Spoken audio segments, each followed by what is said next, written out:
Greetings and salutations, everybody. Welcome to the best Denver-related show on the planet Earth, the John Campea Show, brought to you in part by Mint Mobile, coming to you from right here on my YouTube channel. I am, of course, your host, John Campea, and it is an awesome honor and privilege, as it is every day, to have you, our international friends, gather around as we talk about our favorite things in the world: movies, movie news, TV shows, streaming, not going to D23, all sorts of great things. Joining me, of course, sitting right over here, Mr. Robert Meyer Burnett. Robert, how you doing today, sir? John, you know, I'm going to bring up something I don't usually bring up because Chris doesn't understand it, but the Seahawks are facing Russell Wilson tonight.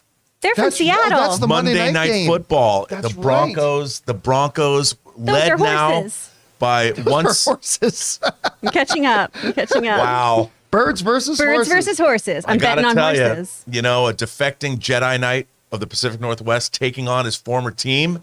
I mean, hand it to the NFL. They've certainly known how to kick this season Oh my off. God, they had the Bills open up against the Rams. They had the Bucks open up against the Cowboys, which of course opened the season last year, which was insane. By the way, Tom Brady got it done last night. Yep. A lot of great way to open the NFL season. And of course, a little bit later today, breaking down all the games, stats, the ins and outs will be Chris Carr. Yes. Chris, how you doing today? I am great. Cowboys, they're from the South, and horses are everywhere with nails for feet.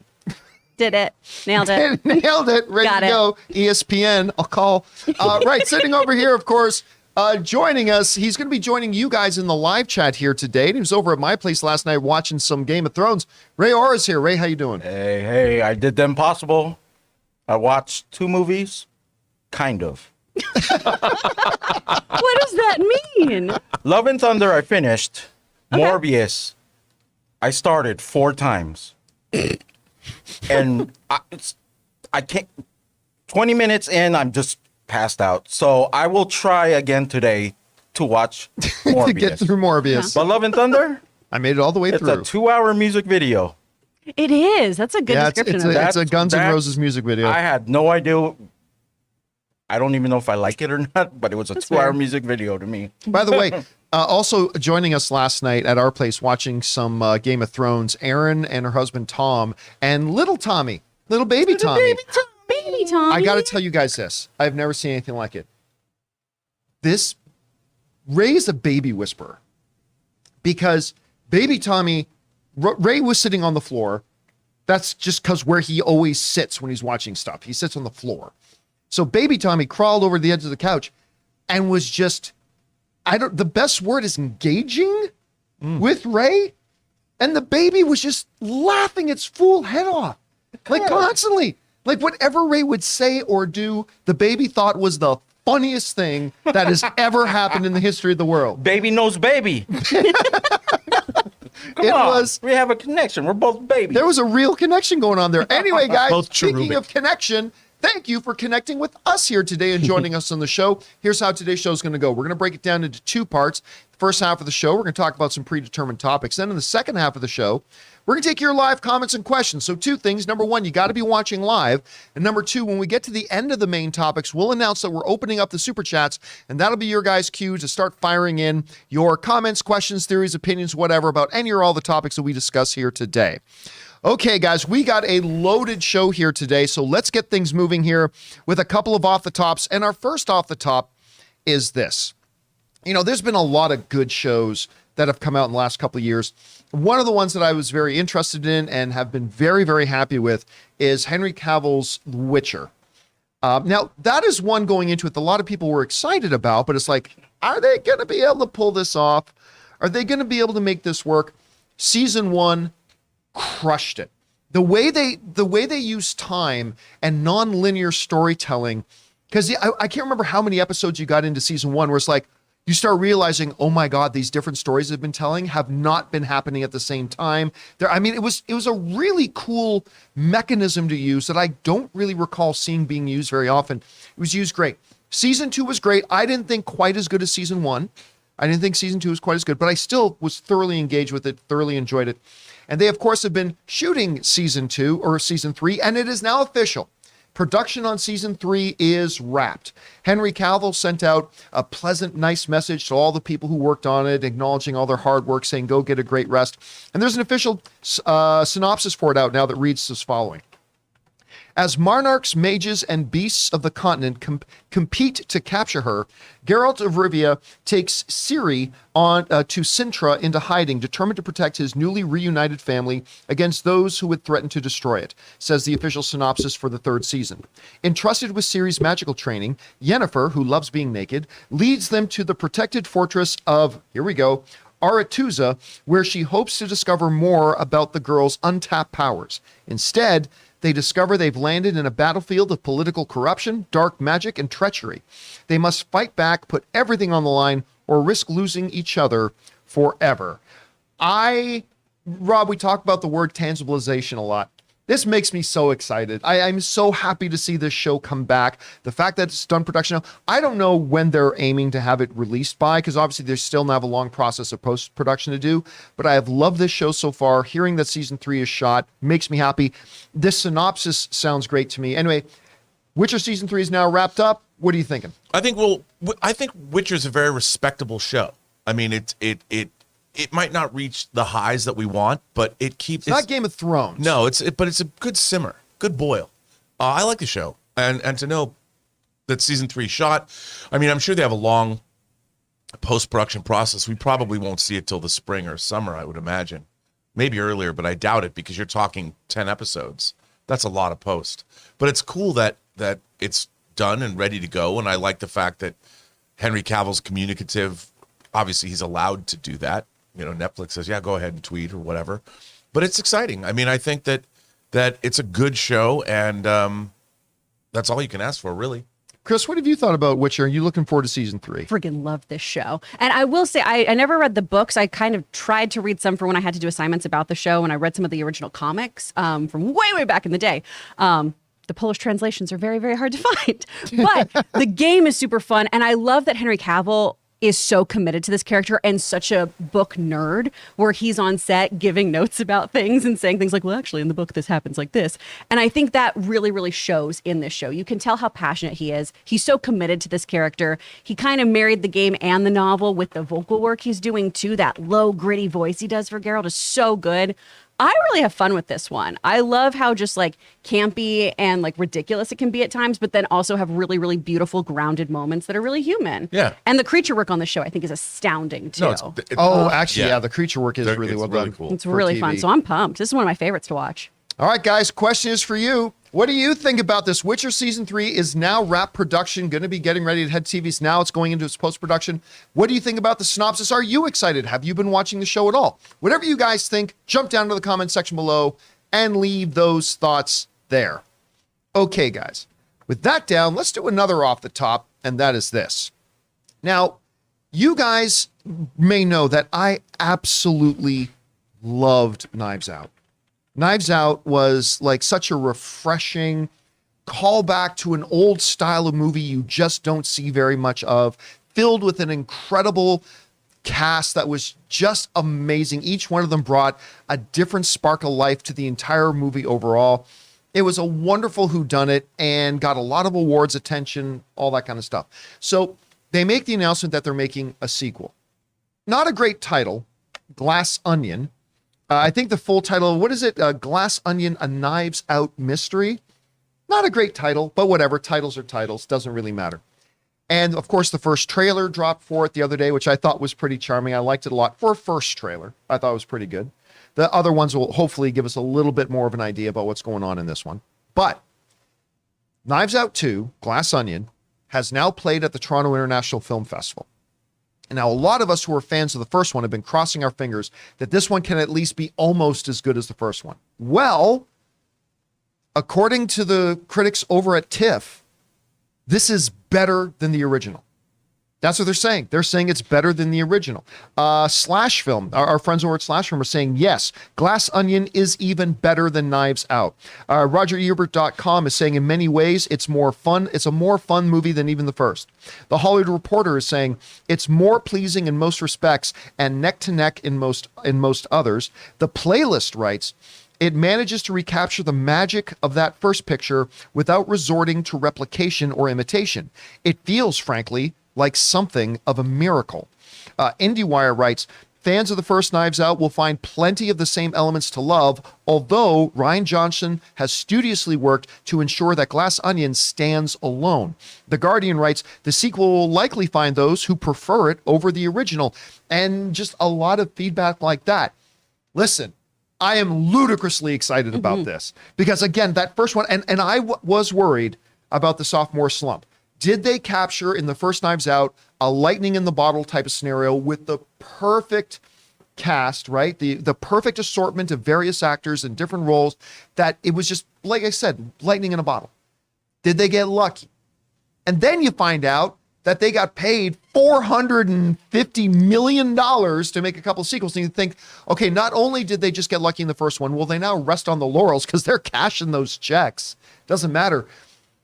And then to hear this makes me very happy. Now, again, this is other people's opinions. It doesn't mean I'm going to feel the same way when I see it, but it is very exciting to hear coming out of maybe the most important film festival in the world that a lot of the people coming out are saying, not only is it good, this is better than the original. And look, not every single one coming out of there is saying that clearly, but hearing a lot of these ones like Slash Film, The Playlist, Hollywood Reporter, IndieWire, Guardian, The Wrap, I mean, it's just fantastic to hear. Anyway, Rob, you're hearing this feedback coming out. What are your first thoughts? Well, clearly, Rian Johnson learned a lesson. He decided to go Empire Strikes Back instead of Last Jedi. Ooh, in terms of like that. well There you go. done. So, no, but first of all, I love mystery movies. And I thought Knives Out, like you, was so much fun with that ensemble cast. You know, it harked back to the now they're remaking them like Death on the Nile. But I love those movies when I was growing up as a kid. But Knives Out had that feel to it. And, you know, I will say this, John. I think it's kind of weird that they're calling it a Knives Out mystery because Knives Out was about that mystery. And I would have thought that they would have built the franchise around the detective character that Daniel Craig plays. Benoit, what's his name? Benoit Blanc. Benoit Blanc. Benoit Blanc. I mean, because a Benoit Blanc mystery, Sounds you like know, a pen. Glass Onion is more. True, but from a I mean, purely marketing point of course. view, since the Of first course. movie was called Knives Out, you want to make sure that the audience is just when they see the title, they instantly identify it. It's true, but you know, like eventually, it's like when they did the Pink Panther movie, A Shot in the Dark. You know, it wasn't called The Pink Panther. I think that was the second Pink Panther movie. Right. And then they brought back the title of the Pink Panther. And I just, that's just an aside, but you're absolutely right. I mean, they paid $400 million for Knives Out too. I mean, if they had thought that there was a possibility, which I don't know if they did, that this was going to turn into a franchise, then really what they should have done is called it Knives Out, a Benoit Blanc mystery. Yeah. That's what Yeah. they could, or maybe even retrospectively, they could have pulled, what is it called? Edge of Tomorrow, Live, Die, Repeat, all that jazz, where they literally just retroactively changed the name of it. Maybe they should have done that. I mean, don't know. just because Craig is so good in that role. Oh, he's so great. He's so good, in that. and I would say this: I almost prefer him in this role than I do as Bond, and he's my favorite Bond. He's having way more. Look, his Bond is dour. He's having in this. He's kind of like, as far as detectives go, he's kind of like Bond because he's ahead of all these idiots, you know, and he knows, and he's. There's like a hint of Columbo in there. There's a lot of one more thing. Yeah, and it's so good, and I'm so glad to hear. I mean, I even love the shot at the beginning of the trailer, that really cool yacht. Yes. You know, I'm like, okay, totally different setting, completely different cast of characters, great actors. I can't wait. And now I've heard, I don't know if this is true or not, but I've heard that the Dave Bautista character he's a famous YouTuber. And then like that, I'm like, okay, I'm in. I want to see that. Anyway, Chris, you're hearing this feedback coming out of TIFF. What are your first thoughts? This makes me feel good because I love the first Knives Out, and I really was worried about that ensemble situation, right? Was this just the perfect lightning in a bottle kind of thing where we had this great ensemble cast, this great story, and now we're kind of trying to put that genie back in there and see if it happens again. And it's so nice to hear like it is coming together because I'm a huge Agatha Christie fan. Yeah. I love that Benoit Blanc is our Hercule. I love that, you know, we have this kind of fun, witty detective who does like to toy with his people as he's solving a mystery. He is having so much fun doing this, which is lovely to see. I'm really, really pumped about this. And I stand by. I don't think Glass Onion is that bad of a title because there's a two-pronged thing here, right? If it is very much a Beatles reference, then it's how Paul McCartney was thinking it was hilarious that people always read into his lyrics and then just threw glass onion in there. So people would be like, what's a glass onion? And then it was, oh my gosh, it must be something multi-layered, but also translucent. And it proved his point of like, sometimes it's just a dumb thing. So I'm hoping that the movie plays on that too. Is it something that is right in our face and we should have known about it? Or is it just something that is this other little mystery that has to be unwound and unlayered? Now, John, are they planning a theatrical release? I mean, I would think something like this that they would for, you know, they're now that Netflix is going weekly, they're talking about going weekly. I would think that they would embrace theatrical for something like this. We have heard conflicting reports over the months. So like we heard a couple months ago, a solid story came out of one of the major trades that they were seriously looking at doing this. Now, apparently what is actual fact is that Netflix and the theater chains have been negotiating, trying to get Glass Onion in theaters. But there have been two holdups. Holdup number one has been the theatrical window. Like the theaters are insisting that Netflix has got to respect at minimum a 45-day window. Mm-hmm.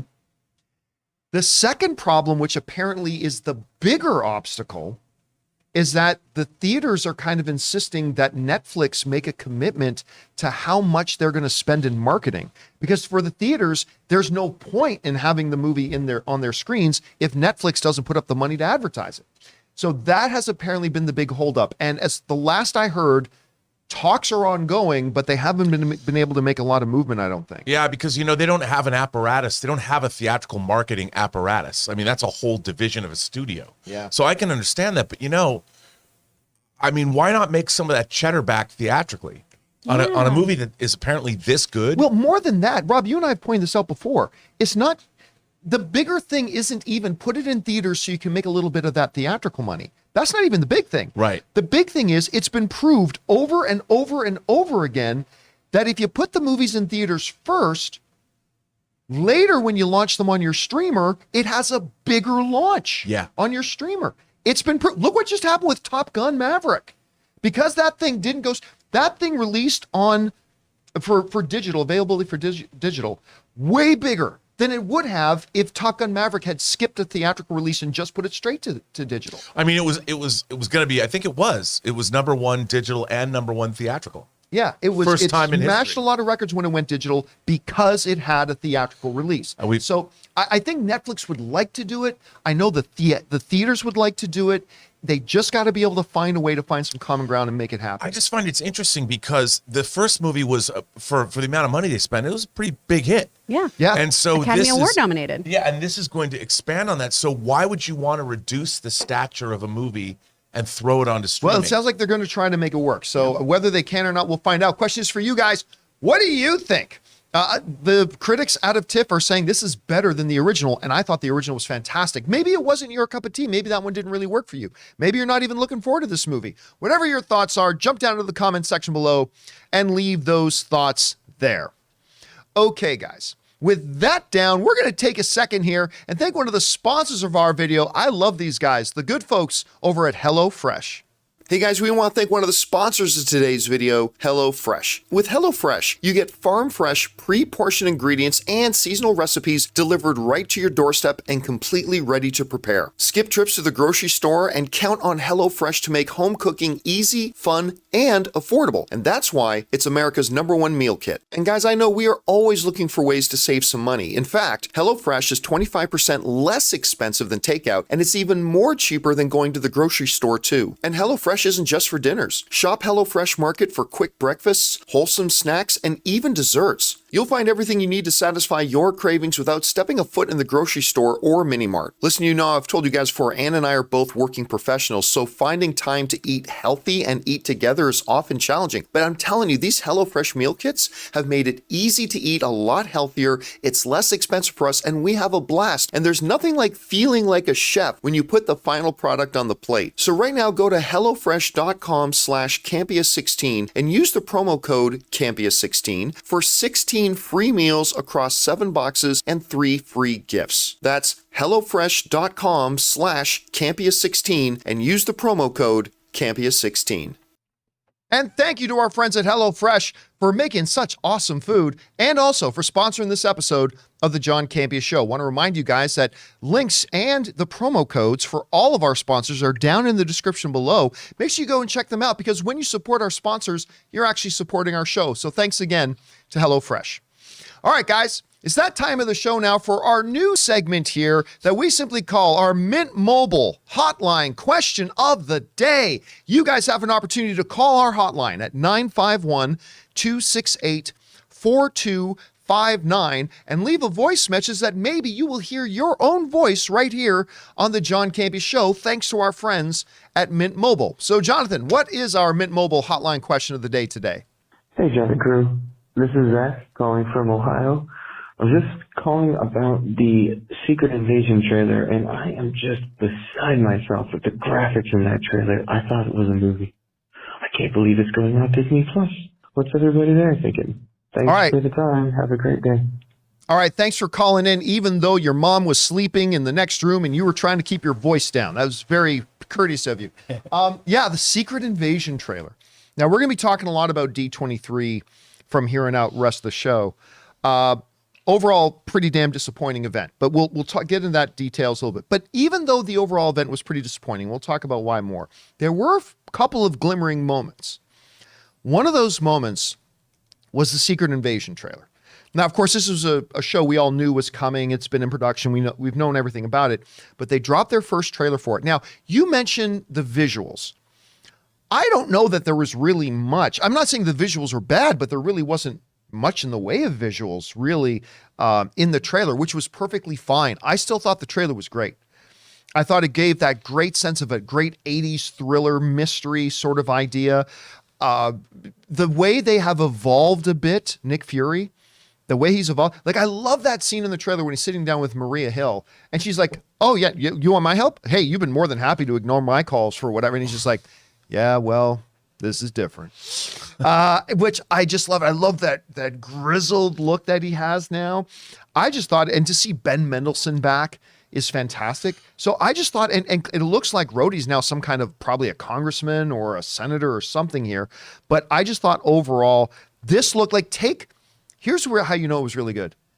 Take the Marvel label off of it. Mm-hmm. Take the MCU label off of it.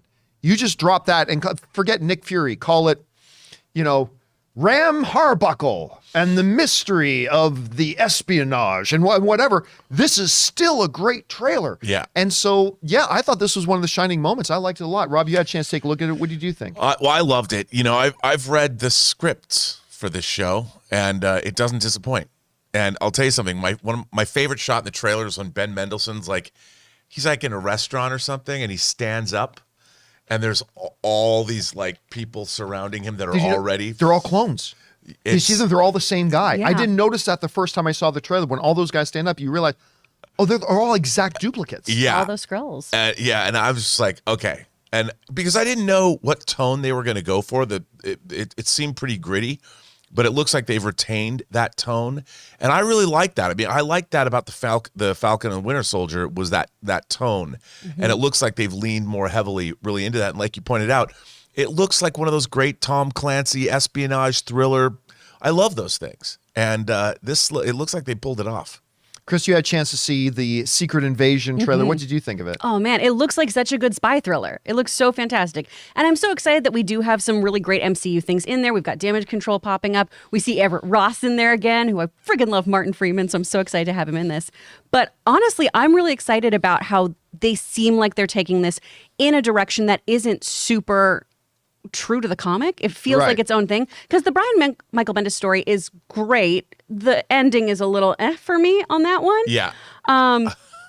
But I'm really excited to see what they do with it because, we've seen this with Civil War and other things like that. Marvel Cinematic Universe does their own thing. So I really, really want to see what kind of cool, gritty spy shit they're going to do in this. I'm real excited about it. And it just happens to have scrolls. And I'm glad that they kind of contracted it down. Yes. It's a very Because- contained story. Yeah, if they tried to do what they did in the comics, I'm like, how are you going to do that? Well, I mean, after Captain Marvel, you couldn't really do Secret Invasion the way they did Exactly. in the comics. Like, Right. just No. as a starting point, but looks like they're finding a way to at least make it a little bit more similar than maybe we thought it would be.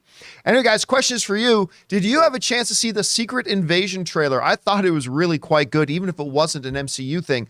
What did you guys feel about it? Whatever those thoughts are, jump down to the comment section below and leave those thoughts there. All right, guys. With all that down, it's time for us to move into our main topics here today. And how do we select our main topics here on the John Campea Show? Well, that's easy. You guys come up with them. See, whenever you guys come across a big topic, issue, or story that you guys feel we need to cover as a main topic on the show, just go anytime 24/7 over to www.thejohncampeashow.com/contact. Once you guys get there, you're going to see a form. Fill it out with your topic or question. It's absolutely free. Hit submit, and then maybe, just maybe, you might see your submission featured as a main topic here on the John Campea Show. With that down, Chris, what is our first main topic today? Our first topic comes from Slim Cam.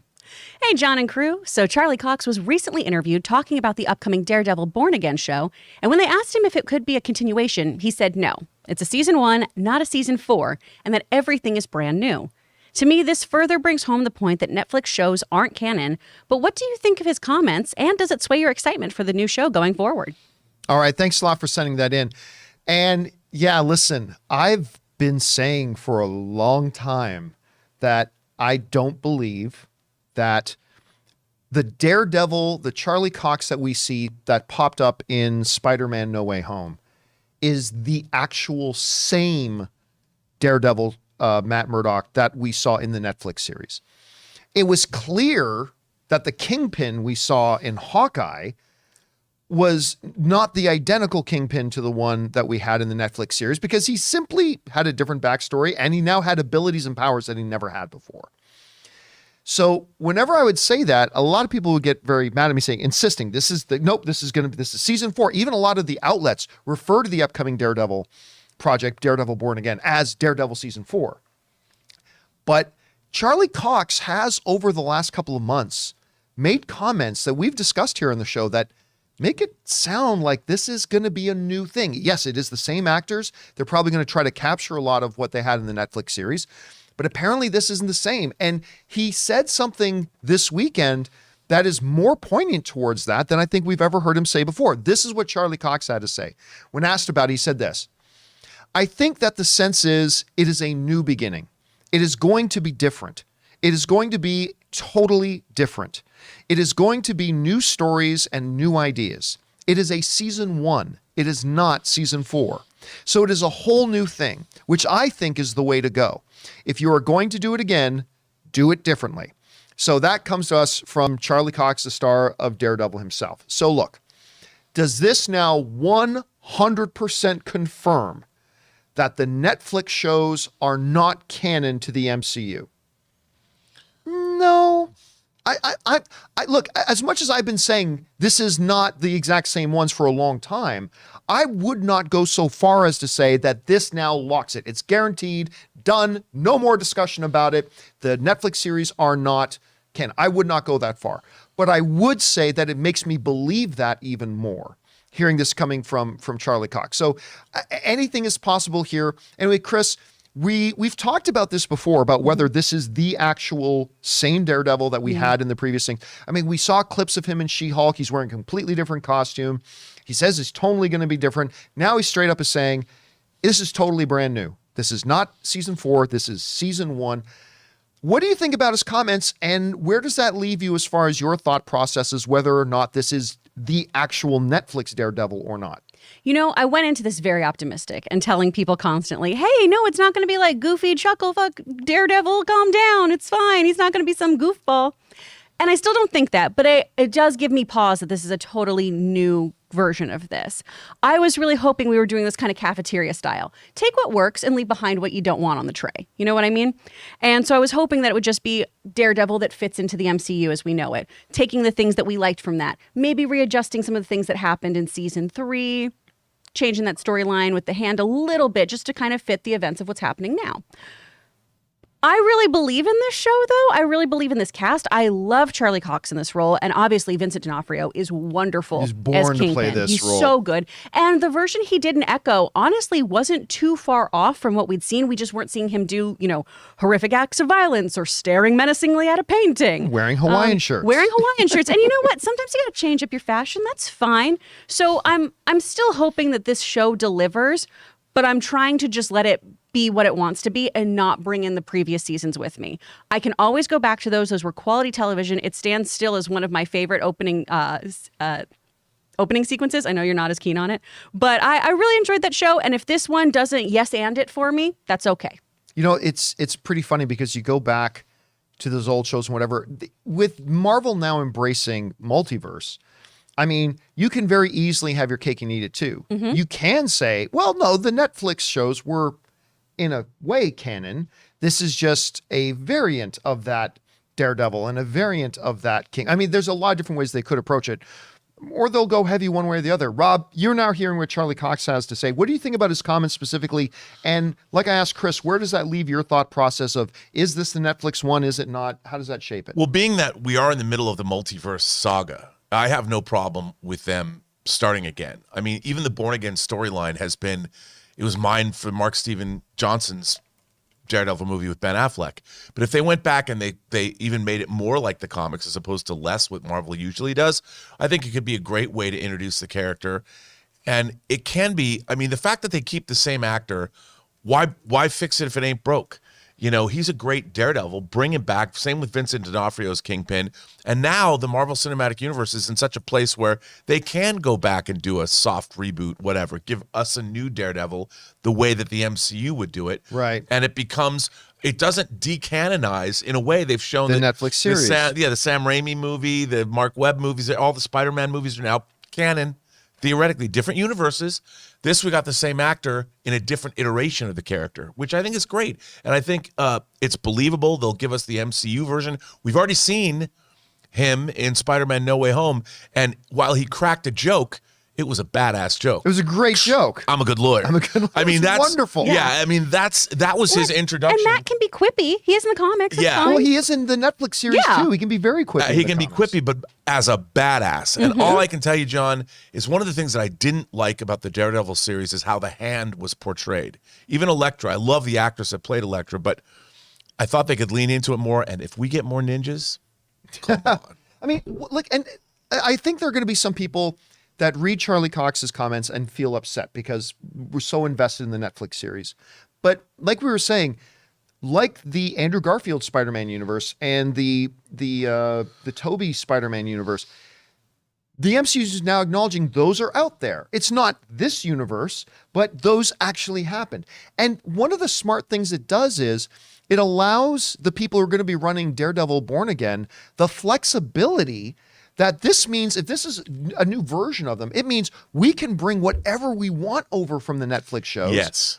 But if there are elements we didn't think worked so well, we can do them all over again with a different actor and a different background, and it's still consistent with the MCU. I'm thinking of something like Iron Fist? No. What's his name? Yeah, Iron Fist and Luke Luke Cage. Yeah, like Iron Fist is like, obviously, that one didn't work so well in Netflix. No.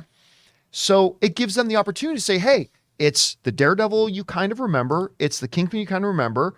And now, ladies and gentlemen, Pauly Shore is Iron Fist, or like anybody else, a new actor is Iron Fist, and it remains consistent. It gives them flexibility to bring up. Hey, so John Bernthal, that is totally feasible. They could at some point bring him over to play Punisher. It doesn't exclude that, but they can dodge it if they want. So it's a pretty good idea. Anyway, guys, question is for you. Where has your thinking been on whether or not this is actually the identical, absolute same Charlie Cox, Matt Murdock, Daredevil that we had in the Netflix series? And now that you've read the newest statement from Charlie Cox, does it alter that at all? Maybe it doesn't. Whatever you guys are thinking, jump down into the comment section below and leave your thoughts there. All right, guys. With that down, we're going to take a moment here and thank one of the sponsors of today's show, our friends at BetterHelp. Hey guys, we want to thank one of the sponsors of today's video, BetterHelp. Let me ask you something. How well would you take care of your car if you knew that was going to be the only car you ever had for your entire life? Well, that's how our brains and our minds work. So why don't we treat them the same way? Because how we take care of our minds will affect how we experience life. So it's important to invest time and care into keeping it healthy. Now, there are plenty of ways to support a healthy brain, like learning a new language or taking power naps, but there's also BetterHelp online therapy. Now, I've talked about this before, but I've never understood this stigma attached to people wanting to seek out ways to improve their mental health. When somebody decides to go to the gym to improve their physical health, we think that's great. Well, that's the same way we need to look at taking care of our mental health as well. BetterHelp is online therapy that offers video, phone, and even live chat-only therapy sessions. So you don't have to see anyone on camera if you're not comfortable with that. And it's much more affordable than in-person therapy. So guys, listen, right now, the John Campea Show viewers and listeners get 10% off their first month at betterhelp.com/Campea. That's BetterHelp, HELP.com/Campea. And thank you to our friends at BetterHelp for sponsoring this episode of the John Campea Show and for doing the work that they do. All right, with that down, let's move on to main topic number 2. Chris, what is our second main topic today? This is from Zach Stevens. Hey, John and co. I think one of the few things about D23 this year that really stood out to me was that Harrison Ford said this is his last Indiana Jones movie. I mean, I'm not surprised. I don't think a lot of us expected him to do another one after this one, but it's still weird hearing him say that. What do you guys think about Ford ending his run as Indiana Jones? You know, it's funny when you think about this new Indiana Jones movie. I believe, and guys in the live chat, correct me if I'm wrong, but I believe that Kathleen Kennedy announced this movie in 2015. I mean, it has had a lot of bumps and struggles along the way. But like one of the big shining things, of course, Steven Spielberg is the greatest director of all time, and he's not there. But understanding that, great news that we've got James Mangold directing this film, who has just been killing it. Like Ford v Ferrari, Dude. Logan. I mean, he just crushes it. He's so good. And that is, of course, very, very exciting. Now, I think you're absolutely right. I think none of us were expecting another Harrison Ford-led Indiana Jones movie in 2029 or anything like that. But just to make it clear, Harrison Ford laid it out there. This is indeed his last outing as Indiana Jones. This comes to us from the folks over at Screen Rant who write the following. During this year's D23 Expo, Ford took to the stage to confirm to attendees what many have suspected all along, that this latest outing as the famous whip-cracking archaeologist will be his last. During the Lucasfilm panel, Ford introduced a sizzle reel of the upcoming Indiana Jones adventure and cracked a joke about ending his tenure in the fan-favorite role, leaving no doubt as to his intentions. The 80-year-old Ford quipped, "This is it. I will not fall down for you again." And that again comes to us for Screen Rant. Again, listen, if this is indeed, and I think we all believe it is, Harrison Ford's final outing as Indy, I don't think it's hyperbole to say Indiana Jones is maybe a top 5 most iconic character in the history of cinema. Like you say Indiana Jones, everybody in the world knows who and what you're talking about. You know it, your parents know it, your grandparents know it. I mean, and like as far as Harrison Ford goes, he has played 2 of maybe the top 5 iconic characters in the history of cinema as Indiana Jones and, of course, Han Solo. If this is the end of his run, then it just really especially makes me hope that this film is really good, because you don't want Indiana Jones 4 and the Kingdom of the Crystal Skull to be your last outing, right? I mean, listen, even if it was, no one's going to hold, that doesn't hurt his legacy as Indiana Jones at all. No one even talks about Crystal Skull anymore. When everybody thinks of Indy, they think of the first 3 films. So his legacy is absolutely secure. But it would be really great if he could go out on a high note on this one. Fingers crossed. Anyway, Rob, you hear, Harrison Ford pretty much confirmed, this is my last outing. What are your thoughts? Well, I mean, if you think about it, it's been 41 years since Raiders of the Lost Ark came out. And that's more than half of Harrison Ford's life on this planet. So I love the fact that these actors are, when they create these iconic roles and they permeate the pop culture and they transcend generations, I like the fact that, in a way, we've watched this character age within the universe and then also the actor that plays him in real life. And there's something about that I find strangely comforting in a way, because look, you can try, I'm sure somebody's going to reboot Indiana Jones at some point, and that's fine. But the thing is, there are few actors and their roles that are so indelible that literally represent a period of history. 41 years is a long time to be playing a role. We've watched Indiana Jones grow and change in universe, and also Harrison Ford as an actor. And there's something I really love about the fact that he is getting this final movie, that by all accounts, people who saw the footage that no one else has seen in that room said it looked great. And I really love this. I mean, I think it's great. I think they should never make another Indiana Jones movie, because the DNA of what led to it, the whole franchise getting made, no longer exists. And I think that that's important. I think there's something nice about this bookend of a man's career. I like it. See, I don't know if we can say that Harrison Ford has been playing this role for 41 years, because if he had been doing an Indiana Jones movie every 2 or 3 years, I think we could say, like, well, yes, but this will be his 5th film in 41 years. Sure. Right? But yeah, no, I totally see what you're saying, though. Chris, you hear Ford saying this. Do you believe this will be his last one? And if it is, how is history going to look back, do you think, on Harrison Ford's run as Indiana Jones? Definitely think it's his last one, unless he's going to take on the Sean Connery kind of vibe here, right? Because he's 80. He's 80 years old. Yeah, man. You know, I mean, you can only do so much with a whip when you're 80. I assume. I don't know. I'm not going to try to interpret yeah, that. I won't say a word. I'll keep my mouth shut. Nope.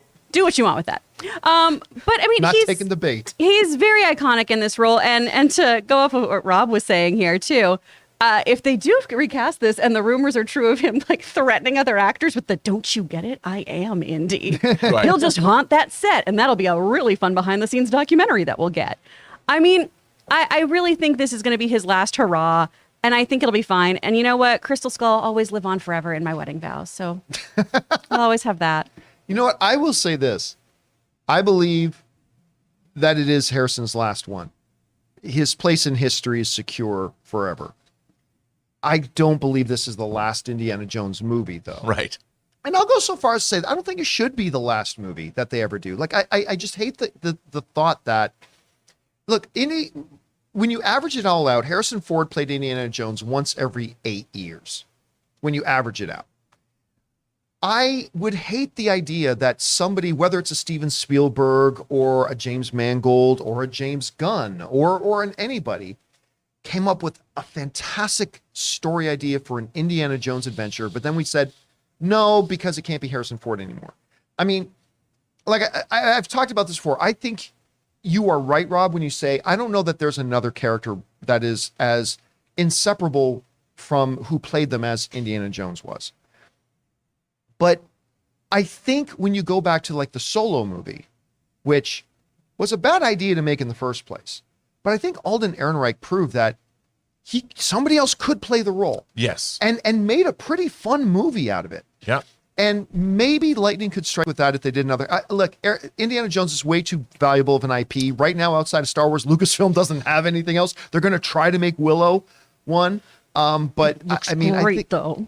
Oh my God, I'm so excited about Willow. But you know, John, I often think that we have a problem. Our culture right now, because of the corporate interests of all the people that own these IPs, Indiana Jones is a period piece. You know, it began in 1936. Temple of Doom was a prequel in 35. As we move further and further and further away from those dates, and we move further away from the idea of these came from the serials, which most audiences don't even know what those were in the first place. So the very reason that the Indiana Jones character existed, because of what Spielberg and Lucas wanted to do, becomes a distant memory. So I would be interested in, we need characters and we need new IPs that reflect now. So if you were going to do a period character, somebody should make a character like from the 80s. Because if you think about it, if Indiana Jones starts in 1936 in Raiders and it comes out in 1981, it's like, okay, give it 45 years or whatever. So if you go back in time 45 years, eventually there's going to be the people, your audience is going to be like, what is this? I mean, it's too far away I from don't know its... that I agree with you. We were just talking about Knives Out, right? Yeah. That old style Agatha Christie kind of thing, which they just don't make those anymore. No, right? but they made it well, and it totally worked. I think you can totally still do an Indiana Jones story. Now, whether it be advisable or whether they can do it great, that's another question. But I don't think the audiences at all today feel like World War II, Hitler, what's that? I don't think that would be a part of it at all. No, but the thing about, look at the Knives Out, it's modern. You know, they're taking the paradigm and they've created a new character, and he's relating in a modern way. And now we have a brand new franchise of a new character, new fresh movie. Like I would say, he is exactly what I'm talking about, a new franchise character that belongs to this era. Right, but we have new characters being created all the time. Sure. We have new franchises. But not as iconic hopefully. as Indiana No, Jones. not as iconic as Indiana Jones. But I got to say, if they did make another one, and I'm not 100% sure they will, I think they will, I got to disagree. I think you put him right back in there of Indy versus Nazis. Well, I you'd think have stay to. in that time frame. You'd have to. I think you'd have to do that. And I'm sure somebody will do that. I don't know if somebody should do that though. Well, because yeah. I want to see more. I want to see more iconic new characters. Right, but Lucasfilm doing another Indiana Jones movie in no way stops anybody else in all of the industry from still making new movies with new characters. That's true, Right? I mean, It's not like if they make another Indiana Jones, that now inhibits anybody else from making new adventure types of movies, right? Sure. So I mean, I don't know. It'll be interesting to see. And of course, the bottom line is winning cures everything. So Yeah, I mean, right. that's what it'll It's come true. down Can to. we talk about, though, how one of the best things to come out of D23 was Ford and Quan hugging? I have never seen The Harrison picture Ford. that came out. He looks so happy. Did He has you- never smiled that If you big. guys don't know what Chris is talking about, they put out a picture, went out on social media behind the stage at D23. Of course, the actor who played Short Round, which right now is one of the stars of the best movie of the year, Everything Kwan. Everywhere all at Once. Him and Harrison Ford together behind stage, him hug it. It's one of those pictures that just makes your heart smile. It just makes your heart happy seeing it. I felt so happy seeing And that he's picture. in the cast of Loki season 2. That's right. Yes. That's right. So, and I think when he came out on stage, he said, "No, guys, this is not part of the Indiana Jones panel." When he came out, he's like, if you haven't seen that picture, guys, you should go and look it up. It'll just, like I said, it'll make your heart happy." Here it is. Oh, do we got it here? Oh, there it is right there, right? How I want to frame that picture and hang it on my wall. Right? I love that picture. Anyway, guys, question is for you. What do you think about this whole Indiana Jones situation? This will be Harrison Ford's final go. What is his ultimate legacy? Do you think they will go on and make other Indiana Jones adventures down the line? Whatever you guys think, jump down to the comments section below and let us know your thoughts. Okay, guys. With that down, let's move on to main topic number 3. Chris, what is our third main topic today? This comes from Eric the Red. Hi, guys. Not gonna lie, I thought D23 was a huge letdown, at least the Marvel Star Wars presentations. But one thing that really did get me excited was the new Mandalorian trailer. I can't really put my finger on it, but it feels more epic. Bigger, if you know what I mean. It looks like Bo and Mando are going to have problems, and I am all here for it. What did you think of it? All right, thanks a lot for saying that in, Eric. And while unfortunately D23 made absolutely zero new announcements about any new projects, they did drop some trailers. Yeah. Trailers that they could have dropped online at any time and didn't have to be at D23, but they did drop a couple. We talked about the Secret Invasion one, which is really good. And we mentioned that the Secret Invasion one was one of those real bright spots of an otherwise disappointing D23. I would propose that the Mandalorian Season 3 trailer was another one of those bright spots. It did a lot, especially for a real first trailer of this season, because it normally first trailers for movies, for seasons of TV, they just give you a taste. They don't really give you a sense of, okay, here's the basic story outline. But I feel like this trailer did a very good job of that. Like, we totally get that Bo-Katan is a major, major figure in this season, obviously. There's still a problem lingering from the end of season 2, where it's like, she needs that Darksaber to legitimize her rule on Mandalore. But even though Mando would just give it to her, she can't take it that way. She has to defeat him in combat. And there's a line in the trailer, she goes, "What, did you think your dad was the only Mandalorian?" And then, of course, the shout backs to the events that happened in Boba Fett, with him being told, "You're no longer a Mandalorian." Well, I don't know. Bo-Katan's kind of like the figurehead of Mandalore now. Can't she just tell him, "Yes, you are"? I don't know. Maybe that seems to fix everything, but whatever. You're right, though. There was an X factor to this trailer that it is difficult to put your finger on. But you're right. It did feel bigger. It felt wider in scope. It no longer just feels like the lone gunman wandering through, the wastelands. This feels like it's going to have a grander, more, dare I use the word, epic kind of scale. And I think that works to its advantage really well. And I am all here for this. Rob, you saw the trailer for Mandalorian Season 3. What did you think? Dude, I loved it. Come on. I mean, and I think what you're talking about is the environments. Yes. Yeah. Like you said, it's no longer this lone gunman walking through the dusty Old West. I mean, when those Mandalorians are all in like a drop ship and they all drop out and it's a single shot, you see them flying off over an urban environment. I mean, it's like dropping Mandalorian over New York City or something. I'm like, okay, this does look bigger. It looks bigger in scope. It looks like, we always complain about using the volume. There's some it looks like there's many places they go to, things we haven't seen before. The stakes are high. The Mandalorian, it's no longer just about him. It's exponentially gotten bigger in terms of who's involved and what's going on. And they've built out the universe. And I think that's exactly what we want from this. That's what we want from Star Wars. We want to see galaxy hopping and different cloud cities and snow planets, but we want to see something that we haven't seen. It looks like that's what we're getting. And I watched this trailer, dude, more times than I care to admit. I got pretty damn excited. I mean, this Grief looks so cool. he looks badass. Great. Man. He looks great. I mean, what I love about shows like these? You bring back Carl Weathers, man, and he was Axon Jackson. He was Apollo Creed. Now he's directing, and I don't know if he's in his 60s or probably 70s now. And the fact that these great actors that we grew up with are given these new roles in big franchise properties and get to create, Grief. I love the fact that his name is Grief. I mean, that outfit is badass. I mean, look at that. He's like royalty or what? I don't even so know. cool. But he just rolls out with that beard, and I'm like, dude, I am so there for this. It looks awesome. And in terms of between this and Andor, I mean, those two trailers and looking at the tone of it is right. None of this goofy Vespa gang shit. I want to see some real wartime, stakes are high, men on a mission, aliens on a mission, like Dirty Dozen, Guns of Navarone, The Great Escape, whatever. And it looks like we're getting that. But Rob, didn't you read in the synopsis that in order to help with the conflict on Mandalore, that the Mando goes back to Tatooine to recruit the help of the Vespa gang that are going to come and turn the tide of the conflict with their 5 mile an hour Vespas? Let's all go wade in the tides of Mandalore together, gang.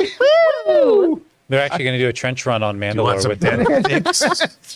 Anyway, Chris, you saw the trailer for Mandalorian Season 3. What do you think? Oh, man, this looks epic. That line that Bo-Katan has of your cult fractured our people. Oh, yeah. That was heavy. I am so excited. And we keep talking about this with all of our fantasy and sci-fi lore lately of just, if you take away the fantastical elements, the storytelling elements of these shows are all still so compelling. Yes. This doesn't have to take place in space. This doesn't have to have wild Kauaian lizard monkeys who look like those horrible things from Labyrinth that could take off their heads. It doesn't have to have Babu Frick, although I'm so excited about it. The character-driven storytelling here is so compelling. And just the idea of dissecting and judging ideologies is so interesting to me in this of, no, I'm a Mandalorian the right way. Your way is, ridiculous and over the top, and you Not are very all our hygienic. cult. Yeah. Not very hygienic. And Never then, take off your helmet. What? And to these people, to these very, very strict Mandalorians, the way that these people are living is just absolutely barbaric and against their whole code of honor. So I love the dichotomy of that. I'm really excited for us to get into that more. And then have all those fantastical elements like the Darksaber and everything else. I'm going to make an unpopular prediction. Just a prediction. We'll see if it turns out or not. I can't believe I'm saying this, but I actually, then this looks great. I'm actually thinking Andor might be better. That's not a knockdown on how good I think Mandalorian's going to be. That's a commentary on how good I think Andor looks. But right now, it's an exciting time. You don't get to say this a lot very often. It's an exciting time to be a Star Wars fan right now. Yeah.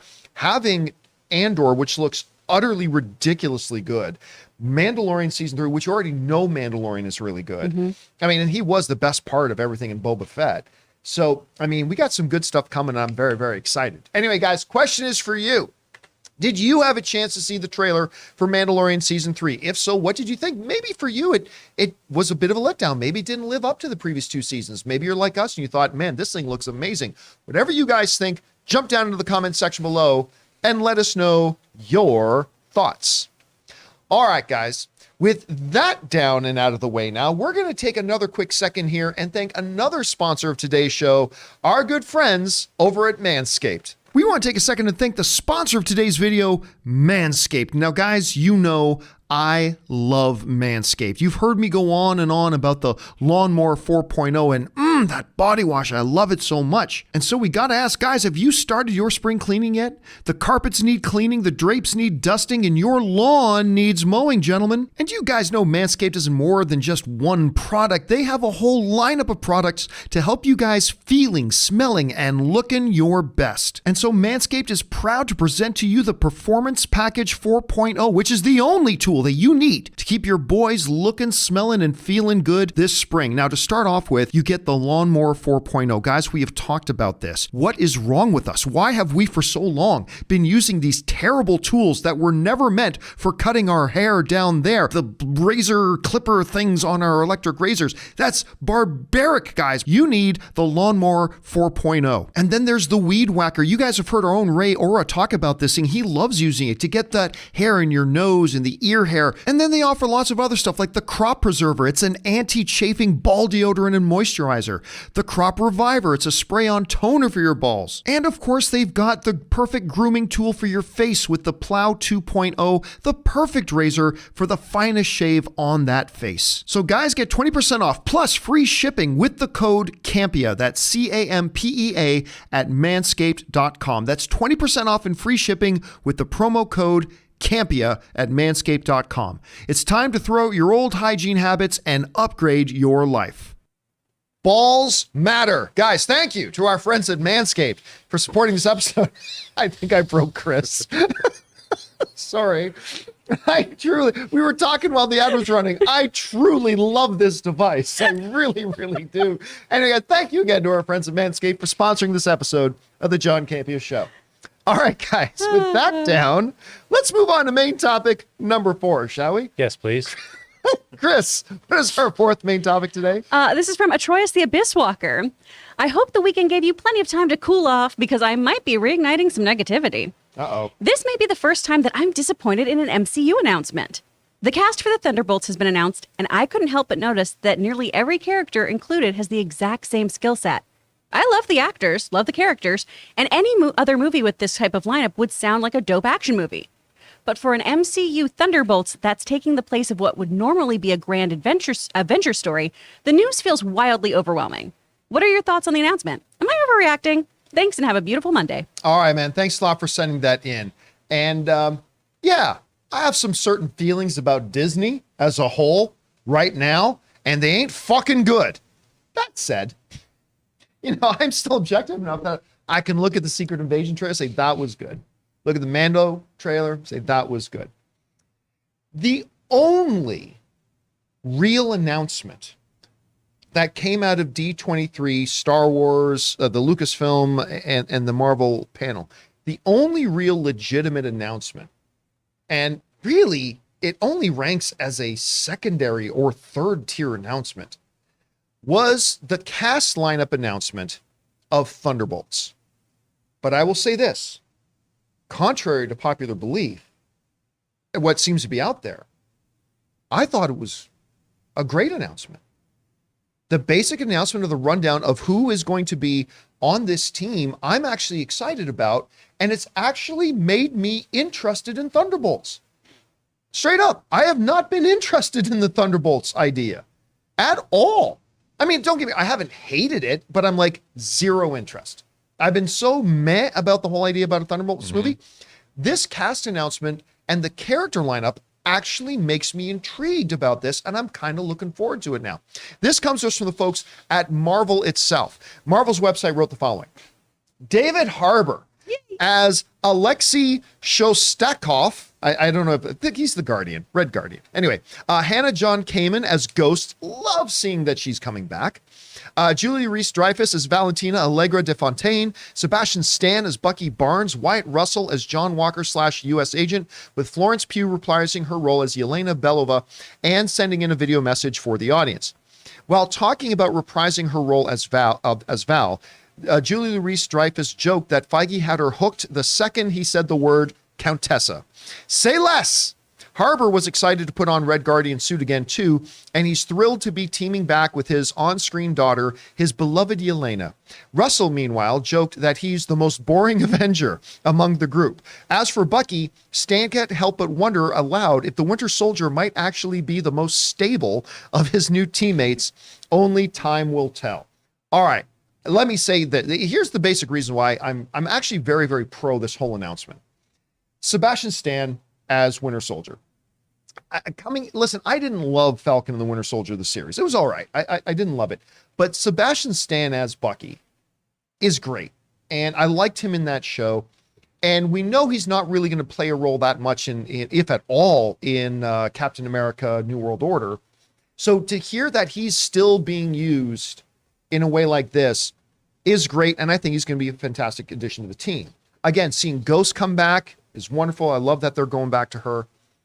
For me, though, the crown jewel on this announcement is David Harbour's Red Guardian, because I was not a big fan of the Black Widow movie, but David Harbour as Red Guardian was awesome in that movie. And I have been pleading to the movie gods that we get to see him come back and play this role again, because he was so good in it. And again, like I said, I had zero interest in this before this announcement. I am now interested in the Thunderbolts. I'm now interested in this movie. I'm actually looking forward to see it. Now, let me address the elephant in the room.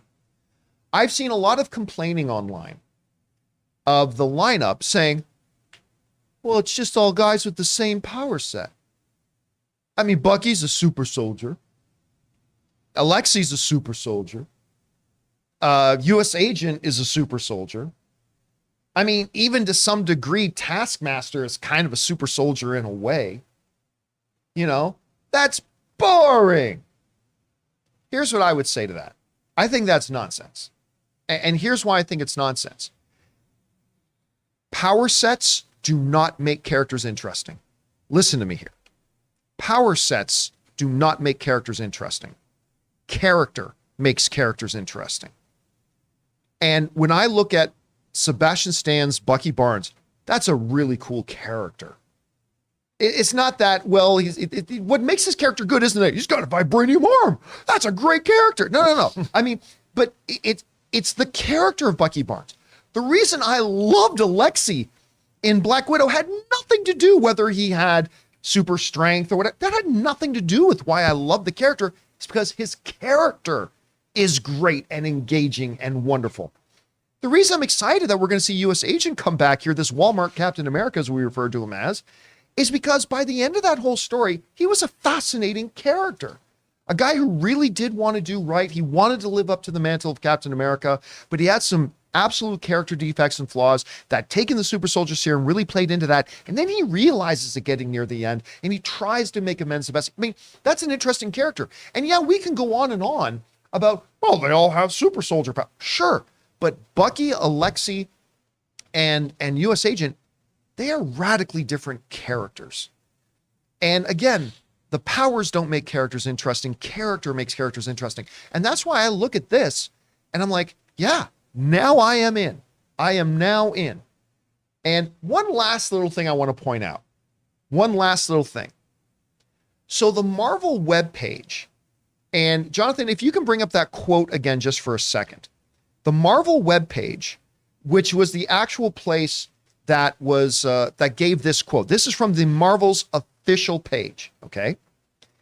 Here's something interesting. A lot of people have mentioned that, wow, no Abomination, which I'm okay with because Abomination is kind of OP for this group. I mean, literally, Abomination could just walk in and wipe out the entire Thunderbolts team. So, I mean, I'm okay that he's not there. I also would have been okay if he was there. Mm-hmm. But the other person that a lot of people brought up is no Zemo.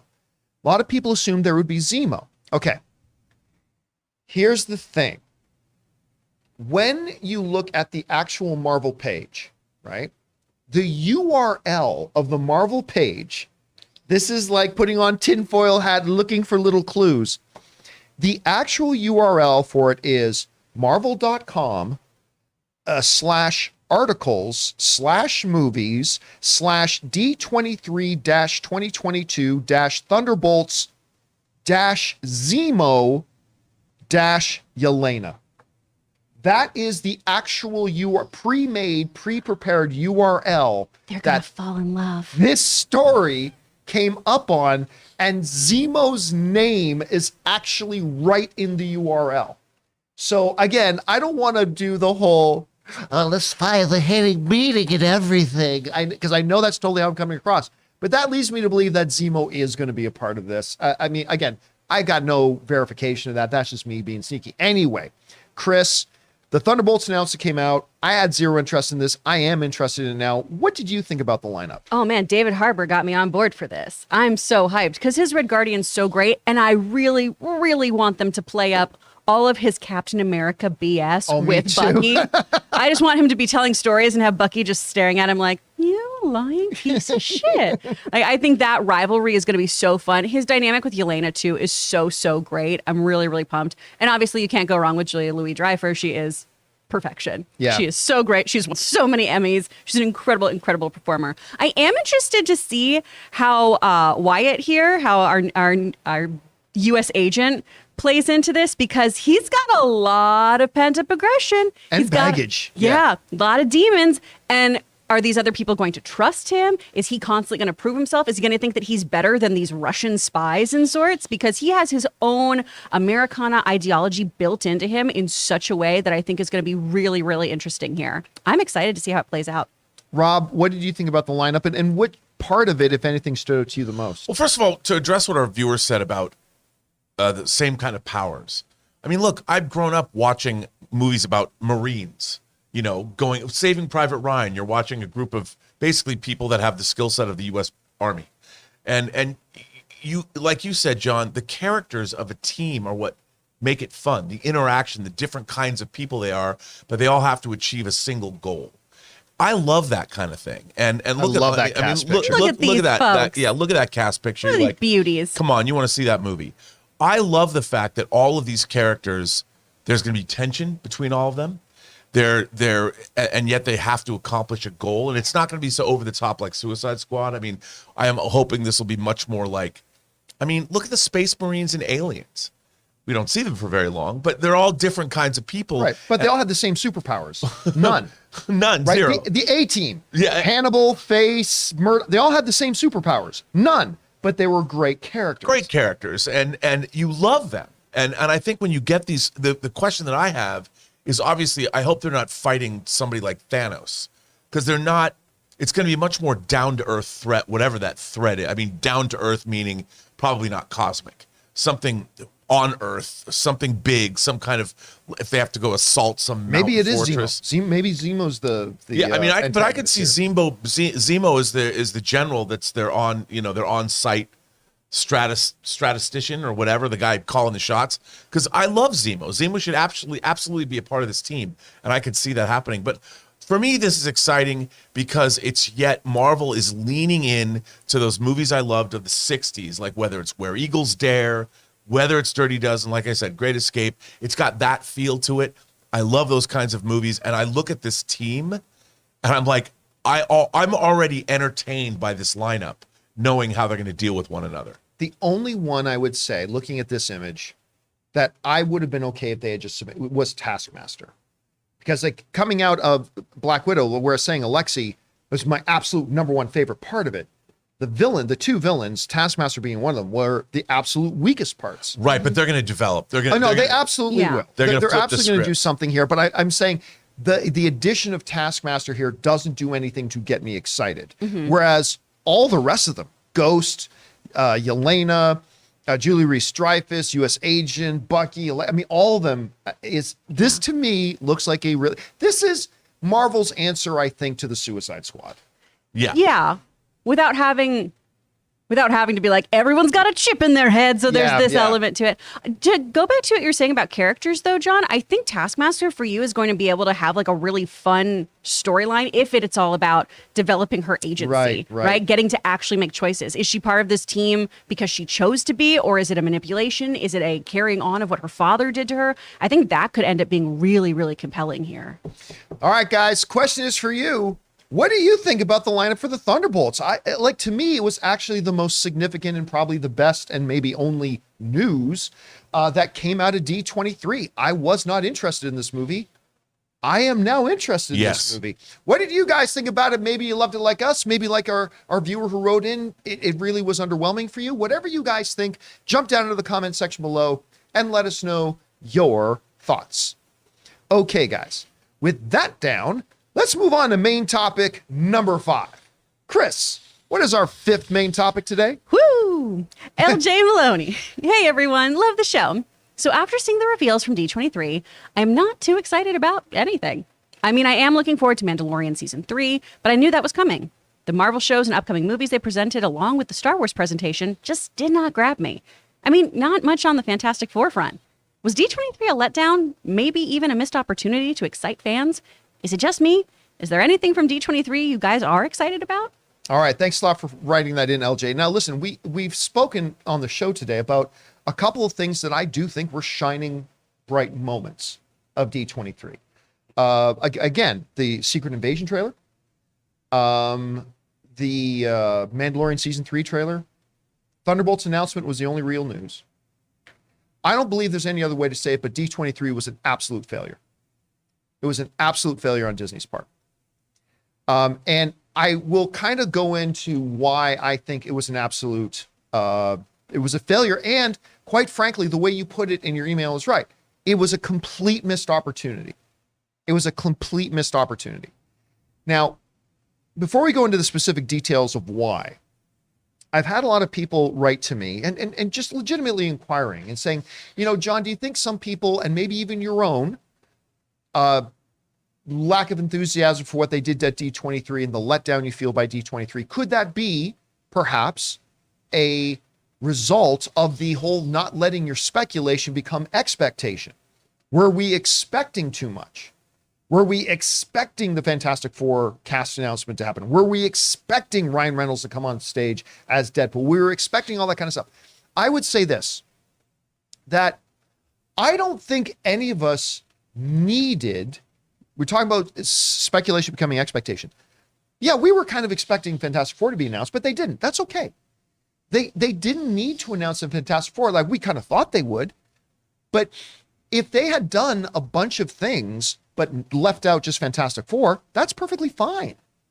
See, speculation becoming expectation bites us in the ass when we get as fans hooked on one idea that they are going to do this, and if they don't specifically do that, then it ruins it for me, right? They could have done a lot of stuff at D23 and not had Ryan Reynolds come out on stage and announce Deadpool 3. They could have done a lot at D23 and not have Chris Evans walk on stage and announce he's returning as Steve Rogers in the MCU. There was no specific thing they needed to do. There was no one point of speculation becoming expectation. The problem is they didn't announce anything. Nothing outside of projects that we already knew, even with Thunderbolts. Alexi's already in the MCU. Bucky's already in the MCU. Ghost is already in the MCU. I mean, don't get me wrong. We were just talking about how much I did like that announcement, and I did. But it's not groundbreaking news. Also, you said something. There was an expectation that they themselves set. Because you were talking about, we've been talking about dropping bombs. They did at the last D23. And let's go into the Campea classroom here for a second, because that's exactly where I'm going to start. You see, because Disney, they've made this pretty clear, like starting years ago, that they want their own in-house show to be the main event. They were going to try to wean themselves off of, maybe not entirely, but away from Comic-Con, D23. And in previous years, they have utilized D23 to make their big announcements. Just go back to the last D23, okay? The last D23, It was insane, totally unknown announcement after announcement after announcement after announcement. Oh, hey, we're going to do an Obi-Wan show. What? Ewan McGregor comes walking out on stage, says, I'm Obi-Wan again. What? Oh, hey, have you ever heard of She-Hulk? We're bringing She-Hulk into the MCU. What? Remember Moon Knight? Probably never heard of him unless you watch Robert Meyer Burnett. But guess what? Moon Knight is coming into the MCU. What? Hey guys, you ever hear of a relatively new character in the comics, Ms. Marvel? Yeah, coming into the MCU. What? I don't mean to Rogue get Steve Squadron. Austin. Rogue Squadron was announced at the Investor Day. Oh, what it was was it? the Disney Invest. But Still. they made 4, 5, 6 like major, completely unheard of projects, never known about, announcements, got on stage and made. They set the precedent. All right? They set the precedent for that. That we don't know what the announcements are going to be, but they set the precedent that at D23, and even going into Comic-Con, we said they're not going to announce any new projects. We knew they weren't because D23 is coming. And sure enough, Comic-Con came and went, and they made no new announcements about any new projects. They dropped some trailers, made some release dates, but nothing huge or significant. And that was fine because they were going to do a D23. Here's the other thing, though. Lucas film needed this. Star Wars is in a place right now of uncertainty, a waning interest in its fan community. I mean, a lot of us still very much Star Wars fans, but our expectations for Star Wars projects now coming out are a little bit lowered, right? Obi-Wan was not so great. I mean, it's all subjective. Maybe you loved Obi-Wan, and if you did, that's awesome. I certainly didn't dislike Obi-Wan, but Obi-Wan was not great. Book of Boba Fett was not great. I mean, then the last feature film they had, Rise of Skywalker. The Rise of Skywalker was abysmal. Again, it's just my own subjective opinion. And of course, we're very excited about Andor and we're excited about Mandalorian season 3, but right now, Star Wars is in a state. This was your opportunity as Lucasfilm to get your fan base invigorated and excited again. This is your opportunity. I remember going back a bunch of years at Comic-Con, like the DC fandom was like, they were taking their lumps and, Marvel was shining and everything. But you know what would happen? Comic-Con would come along and they'd make some big announcements and drop some things and whatever. And all of a sudden, even if it was just for a little while, the excitement was back in DC again, right? This was Lucasfilm's opportunity to come out there and do something that got the fans excited again. What did they do? They showed us a trailer for the 3rd season of a show that we already know is coming.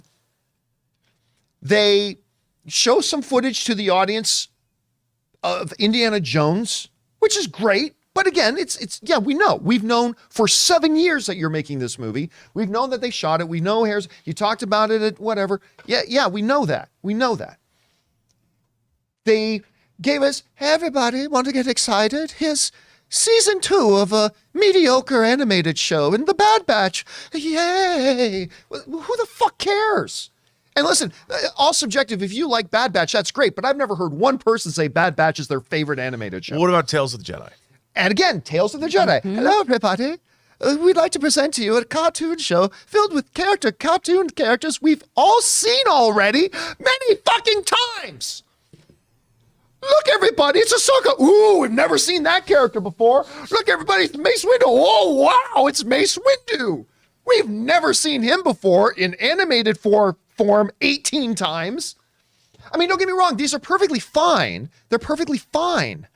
But in a opportunity to invigorate your fan base, like you did at the last D23, because holy shit, man, when you McGregor came out on stage and say, ask me if I'm Obi-Wan again. Yes. I mean, like, and then you announced the show, but like that got the whole Star Wars world excited. And the elephant in the room with Lucasfilm right now that the entire Star Wars fan community, including myself, is asking what the actual F is going on with the movies. Maybe you can't come out and absolutely announce we've got a release date for Taika Waititi. But even if you can't do that, come out. And like I mentioned this on my John Campea After Dark, Kathleen Kennedy needed to come out on stage and she needed to say, now let's talk about the movies. Star Wars was born on the big screen, and Star Wars is meant for the big screen. Now, we don't have like specific things to talk about today, but we want to let you know we've got a lot of work going on. Of course, you guys have heard that Academy Award winning filmmaker Taika Waititi is working hard at this and whatever. Our friend Kevin Feige is working. I mean, just giving an update. Just an update. Listen, I want to drive this point home. This isn't some afternoon tea. This is D23. This is supposed to be the showstopper, the main event, prime time. This is it. This is our event. This is our Super Bowl. This is our World Series. This is our Stanley Cup final. This is it. This is our Academy Awards. This is it. All eyes on us. People around the world, fly in, come into Anaheim, come to D23, media of the world, pay attention to what's coming out of us. And this was your spotlight. This was your chance. And you did nothing. It was a fucking fart in the wind. A missed opportunity of grand proportions, especially coming off of the last D23. When you did shake the world, when you gave, and again, we're not saying they have to tell everybody every detail about everything, but they literally announced nothing.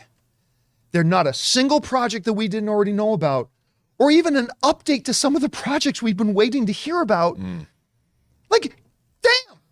This week, 2 pieces of casting announcements of Acolyte got broke. They didn't even bring up the Acolyte at this thing. That was odd. Why do you think that was? That I have no idea. I don't want to try to get into Kathleen Kennedy's head and pretend to understand what's going on there. But let's go back to the classroom for a second.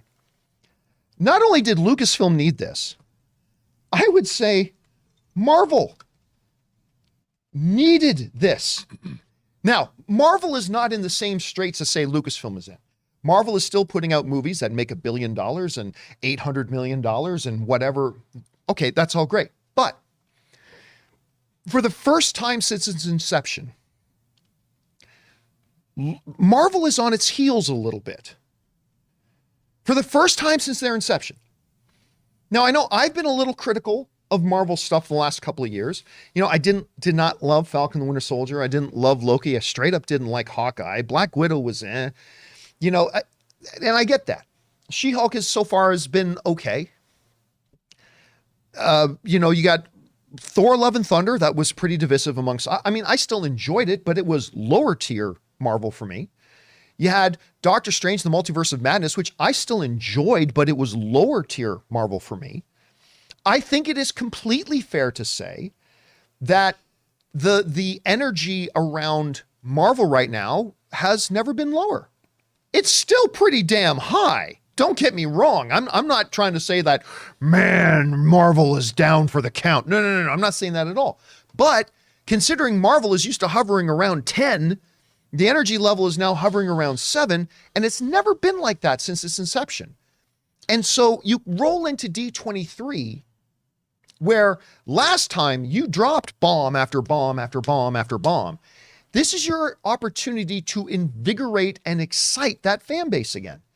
And again, they didn't need to come out and announce 8 new projects. They didn't have to come out and start listing off every film coming in phase 6, 7, 8, and 9. No, you didn't have to do any of that. You didn't even have to announce the cast of Fantastic Four. I have my theories about why they didn't do that. And that's perfectly fine. You didn't have to bring Ryan Reynolds out on stage to officially announce Deadpool. But there are things you know you're doing. And there are things you know that are coming that you could have taken that opportunity to at least make one announcement. One thing that the fan base did not yet know about. And they squandered that opportunity badly. And then the reaction, because once that panel ended, I was like, I know exactly what kind of feedback we're about to hear. And I got on Twitter and it was, yeah, everybody was like, well, that was nothing. And instead of raising the excitement about your brand, I actually visibly saw in a metric excitement level for Marvel actually go down a little bit as a result of D23. But I don't know, Rob, John, you heard about this. What do you think? Here's what I was missing. This is what I wanted from Marvel. Maybe not so much announcements. I want to understand the multiverse saga. I think one of the things that Marvel has done is There is no forward momentum in terms of excitement about these coming phases because we don't have any sense of a roadmap of where is this all going to lead. I think it's great. Kang Dynasty and Secret Wars, awesome. I have no idea how they're going to get there. I don't see the way the Marvel Cinematic Universe is right now. How are they going to create the kind of excitement that Infinity War and Endgame? Dude, I was bursting at the seams when those movies were coming out. My heart was filled with excitement. I was so, I couldn't wait with the way they built up the whole Thanos, the Infinity Saga. This, I think what the Marvel Cinematic Universe is missing is there is no excitement because we don't have a roadmap. It's all over the place. Multiverse of Madness over here. Thor Love and Thunder over here. What does any of this have to do? Quantumania, Kang's terrifying. That's what we heard. Okay, so how did Ant-Man and the Wasp become entwined with Kang? And that's what I'm supposed to get excited about? I would have thought that Wakanda Forever would have been the launching point for maybe the apex of things to begin with. I don't know. I like the Marvel movies, but I personally don't feel any forward momentum with my excitement about the films. They're not even connected anymore. Thor Love and Thunder, inconsequential to Multiverse of Madness. Where's all this going? Loki's like, we're going to pick up right after season 1. What does that mean? And how does it, and I thought that Kevin Feige said it'll all become clear. Well, I was waiting for some kind of a cohesive announcement where they're going to try and explain or set the tone or say something about how we're going to take you into what is going to be Kang Dynasty and Secret Wars, because right now, I don't even have in my mind, as a huge Marvel fan and an MCU fan, how do they even get to Kang Dynasty and Secret Wars? And I would propose that. Who are the characters that are going to be in those movies? That I don't even think would be that big of an issue if the individual films that are coming out right now were beloved by all. Yep. If Doctor Strange and the Multiverse of Madness had come out, and I enjoy that film, but if Multiverse of Madness had come out and it was widely beloved, it wouldn't be an issue so much for a lot of people that, well, how does this connect to everything else? If Thor Love and Thunder had come out and was beloved instead of divisive, I don't think it would be as big of an issue. But because they're not beloved, the other issues start to become magnified, like this one. Dude, I totally agree. And, we're in the multiverse saga. That's what they're calling it. It's got its own logo. Multiverse of Madness, to me, should have ended on a note where the universe is fractured. Things are going crazy. What the hell's going to happen next? And when it was over, I'm like, oh, okay. Because it didn't seem to have any consequences to anything else. It wasn't setting up anything else other than, Charlize Theron's now in the MCU and has gone off with Doctor Strange. Does anybody know? Does it matter? I want forward narrative momentum. And we haven't seen any of that in the last 5-6 movies that Marvel's released. And I think, again, I just want to go back to this as a missed opportunity.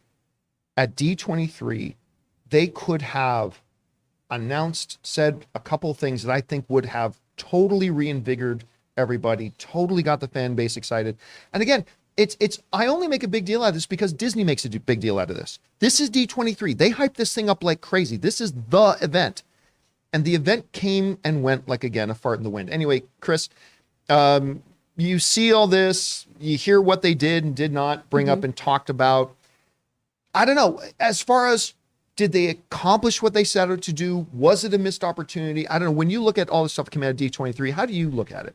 For me, and I didn't go, right? So I don't have the sting of That's like funny, not neither being did there. we. But I also, the year that I went with you, but I didn't get to get into stuff, I had a blast because I just got to talk to people and go take pictures and get merch and do all this stuff, which is kind of my favorite thing to do at cons. Like Aaron and I had a blast just talking to all the exhibitors and asking them questions. And I kind of like that more than going to panels, honestly. It might not be popular, but I like that. For me, the only thing missing here really was I did expect, and that's on me, I did expect a Fantastic Four cast announcement. I really, really did, just because there's been so much speculation and we've seen all these things about Marvel talking to this person and that person. So that's the one I was pretty bummed about. But I gotta say, they did get me excited about, Thunderbolts, which I wasn't before. They got me excited about Secret Invasion, which I was a little lukewarm on before. Moon Girl and Devil Dinosaur looks really, really cute. The Little Mermaid footage was just amazing. Right, that's outside of the Lucasfilm Marvel big panel. Yeah. There were some successes D23 had as far as for the For Disney, Disney. brand itself. Disney and but Disney Animation I'm kind of was. focusing on the big Lucasfilm Marvel and thing. I understand it was a lot more of the same, and there weren't any like, hey, you came here and you get to see this exciting new thing, you're here for this announcement. And I get how that is a bummer. I do wish they did a little more, but I don't know. I think what we saw was okay, and maybe that's not enough. Maybe if you're going to put on a festival and do your own convention, it needs to be more than a fun celebration of the existing IP you already have. Maybe it does have to be a little bit more, but on the whole, I think they did a good job of just celebrating what they've done. I do understand y'all's point, though, of Star Wars in particular needing to really up the ante here just because we've had so many lukewarm properties. Well, and other than the one thing I think that they did announce, which again, at any other time would have been considered a second or third level announcement is, hey, this one character who's already in the MCU is going to be in Thunderbolts, Yeah. and this character. A couple of trailers were pretty good. But you don't need D23 to drop trailers. This is so true. I mean, that Mandalorian trailer could have dropped anytime. Mm-hmm. When you are holding an event like this, where you're gathering people together, you're telling all the media to turn your eyes on you, that's the time to make announcements. And again, like some people would criticize and say, well, what do you, John, you want them to give you a full, like, phase 5, 6, 7, 8, 9, and 10 layout? No. I just want one. Just some new information would be cool. Just something. Just a little something. What if some things just aren't ready? Let's But be that's real. why. Let's That's be the real. thing. No, are we let's not be literally real. saying Disney, like Marvel, Lucasfilm, out of the 20, 30 projects they have working on, they literally have 0 ready to announce? Listen, even we already know Deadpool 3 is happening.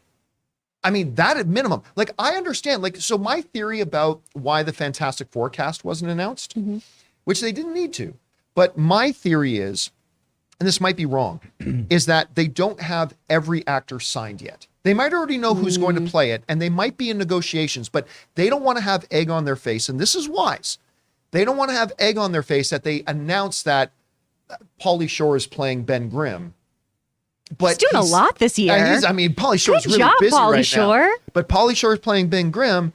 Only 2-3 weeks from now, have those negotiations break down. It didn't happen, and now they're embarrassed. And so I totally get that if that's the case, that they don't have, and maybe they have 3 of them locked down, and you'd say, well, why not just announce those 3?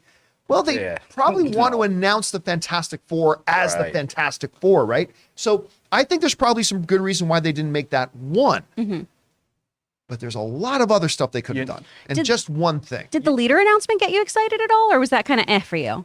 That was, again, that's a second or third tier thing, Okay. right? It's like a guy who's going to be in one of the movies that has kind of been in the things before. I'm as excited about it as I was about Abomination coming back, although Abomination is a much more fun character to me than the leader is. So again, I put that on the same level as finding out that Ghost was going to be in Thunderbolts. Sure. That's interesting. But again, it's a guy who's played the role before and is now going to be in this thing. It's like, okay, that's a decent supporting piece of announcements that you make, a second tier thing. So, But even things like Guardians of the Galaxy Volume 3 that's been shooting. that they showed footage for at Comic-Con, so you don't have anything more you could show us today? not have James Gunn come out. What about that holiday special they announced? I mean, I thought it was really cool that we finally got the Werewolf by Night stuff. Oh, that looks so good. But here's what drives me nuts. I mean, for me as a Moon Knight fan, Moon Knight was in Werewolf by Night. That's they're irrevocably joined together, the two of them. And it's like, is he in this show? And I'm asking as a Moon Knight fan, you gave me Moon Knight, now you're giving me Werewolf by Night. Are they together? That was my first question. This actually looks more satirical. Werewolf by Night kind of looks like a throwback to the... It does, but I was like, It looks fun. I thought it looked great too, but I was like, that was a question I had. Just like I have a question, okay, you're in your multiverse saga. How do the Thunderbolts, how does Wakanda Forever, how does Guardians of the Galaxy, how does any of the Marvels, how do any of these upcoming movies, how do they have anything to do with your multiverse saga that is going to culminate in Kang Dynasty? Well, I do agree with that. The connecting pieces right now are not there. I mean, it does just feel like spaghetti on the wall in a way, right? Of just like, we did some stuff and some of it'll stick. Oddly enough, I'm actually okay with that because I want that part revealed in the movies and the shows themselves rather than from a stage. Again, they just didn't announce anything. I think on Friday when Taylor put on the stream of D23, and one of the big parts of that where they were supposed to be showing the games, they did a huge section of just like these new exclusive items at Shop Disney or whatever. And then it made sense to me. This is just them publicly displaying things. It's just a merchandising moment. Buy. You know what I mean? And then I was kind of like, if the games day was gonna be like a little preview of what's gonna happen with the big panels, then I knew there's gonna be some disappointed people. I mean, the only thing I'm surprised is that they didn't show anything from Wakanda Forever. They did. They did. But only to the audience that was there, which I have no problem with. I think the people who got in there were there. They deserve to have a special treat. So I don't mind that. Because I thought they would use the event to at least show more of what's coming up in the near future. Like the things like the Fantastic Forecast. I think that stuff could have been waited. Just because it would outshine the things that are coming out next month.